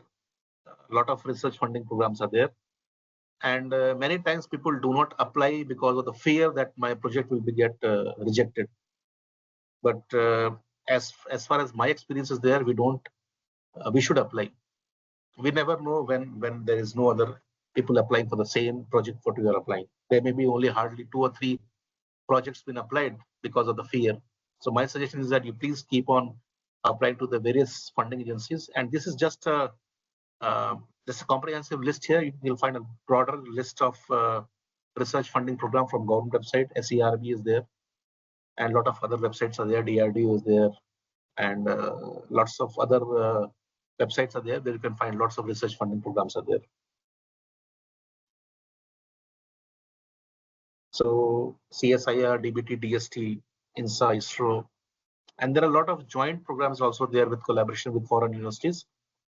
And normally all the institutions have joint program with foreign universities, not only SRM, but if you see any universities, any university across India, you'll find mostly will have joint collaboration with other foreign universities. They have MOUs also and collaboration also. So I request you to take the advantage of those research funding programs, and they are very easy to get also. You just need to find a professor or a person who's working in the same domain in which you are working, and you need to contact them, write a proposal together. So there are a lot of fundings. Government of India gives a lot of funding for this kind of joint programs. Indo-Taiwan, Indo-Korea, Indo-Singapore, and Indo-UK, US, lots of programs are available. And government has fixed a lot of funds also for this particular program, because as now we are going towards semiconductor, as Mr. Sanjay Agarwal was also telling, that the semiconductor market is now growing huge. So that is the question I asked him, what is the future of semiconductor in India? And since he's in Taiwan, in Google, and he told that the future is very bright. Lots of jobs are coming there, coming in this field. You may not feel those jobs in the next 6 to 1 year, but the path is there, and government of India is working towards that. And you'll feel that next 2 to 3 years, you'll find lots of job opportunities, lots of funding programs are there, but you need to be skilled for that particular part. And for that, government of India has initiated a lot of programs for funding, for making the people skilled in semiconductors. For example, PMKVY, Pradhan Mantri Kaushal Vikas Yojana 4.0 is one scheme under which you can become trained in semiconductors. And then one more is there that we call as government of India has given license to private institutions for Synopsys, TCAT, Cadence, free of cost, which costs crores of rupees. Government of India has given free license to the institutions so that people can develop, so that college can develop a skilled man force in semiconductors. ISC Bangalore is also giving this LAM research software, what we call as SEM 3D software, in collaboration with LAM and ISC Bangalore. It is given to many private universities for making students skilled in semiconductors. And apart from that, there are various other programs are there. ESCI is also there. And if you search internet, you'll find lots of initiation done by Government of India towards semiconductors. So my suggestion and what my gut feeling is that in the next 2 to 3 years, you'll feel that you have lots of job in semiconductors. This is what I feel, and I strongly believe on that. So this is just fuel cell. The professor, the first session, Dr. Akhila Kumar Sahu is working on fuel cells, hydrogen fuel cell based sensors. And with his permission, I've taken some pictures here, which he has done in his laboratory. So if you want to read this statement, you can read it from here. And I always love to read the statement, what he has given this one here. Admitted you love a smartwatch and all the innocent things you can do with it. But the task of keeping it charged can be annoying. So charging is the biggest problem nowadays. Sometimes in critical application also, charging goes off and there is no other option but to simply sit idle. So Dr. Akhila Kumar Sahu is working on a field called fuel cells, hydrogen fuel cells, and basically on sensors part. So that's a long story. I don't want to go in details here. But if you want to collaborate with him, his email ID is there on the website. You can always talk to him and you can collaborate. So these all I've taken from him, all saying baggage sensors. So the sensor that you use we see in the airport, but apart from that also we find that a lot of accident also happens. So there is a nice story about that particular part given in Wikipedia. And if you have seen that movie of Superman, so people are researchers are inspired by the Superman movie that he can see through the walls and all that. So it's what we call as Man of Steel. So it's a nice article there. If you search this in the internet, you will find this article there in the internet also. Cargo drones is now the state of the art thing here. We are now some countries, China like that, they are delivering pizza through cargos, through drones also. But near future, you will be getting all your Flipkart, Amazon, or even the post office inland letters and all that, not by the physically by the person, but by the cargo drones. So this is also require a lot of semiconductor expertise. FinFETs, the father of FinFET was Chen Ming-hu, and he gave third dimensions to say Moore's law. And if FinFET, if this guy was not there, we could have stuck to maybe, as Dr. Sanjay Agarwal was telling, now we are talking about 2 nanometers, 1 nanometers. If this guy was not there, we could have just stuck to MOSFET, and FinFET was just a dream. Shall we wind up? Okay, so let's wind up here. I have a lot of things to show here, but let me stop here. If you have any questions to ask, you can ask.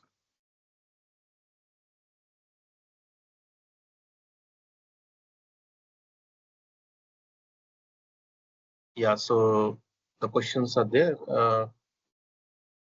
Is there any feedback links? So, yeah, feedback is not there.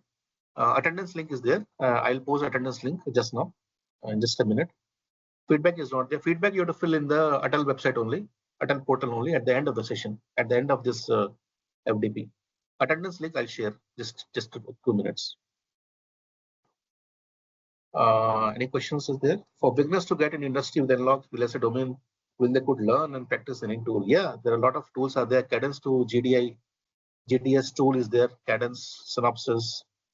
If you want to go in analog domain, or if you want to go in digital domain, lots of tools are available, and they're free of cost also. Government of India has given free of cost tools to various institutions.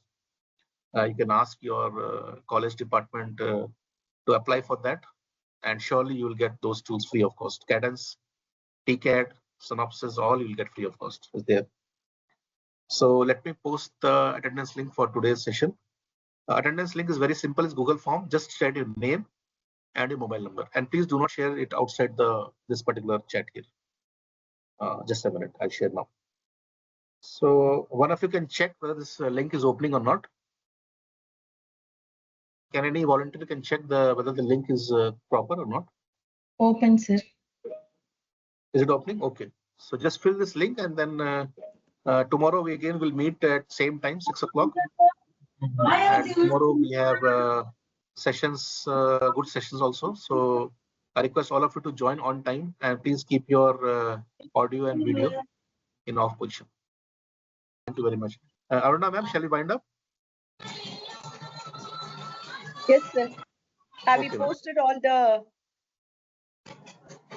attendance? Yes, ma'am. Attendance link is posted in the WhatsApp group. Posted. Yes. Yes, ma'am. Made announcement that it has to be done by today. Yes, this attendance sheet link you all have to fill now itself. Okay, so we'll wind up this one and Yes, the sir. recording Thank you, of this. sir. Thank you for the informative session. I Thank hope you, all ma'am. the participants had a informative session today. We'll meet tomorrow. Thank you. And the recording of this will post in YouTube. The link of that YouTube will also share to you. Thank you. Thank you, sir.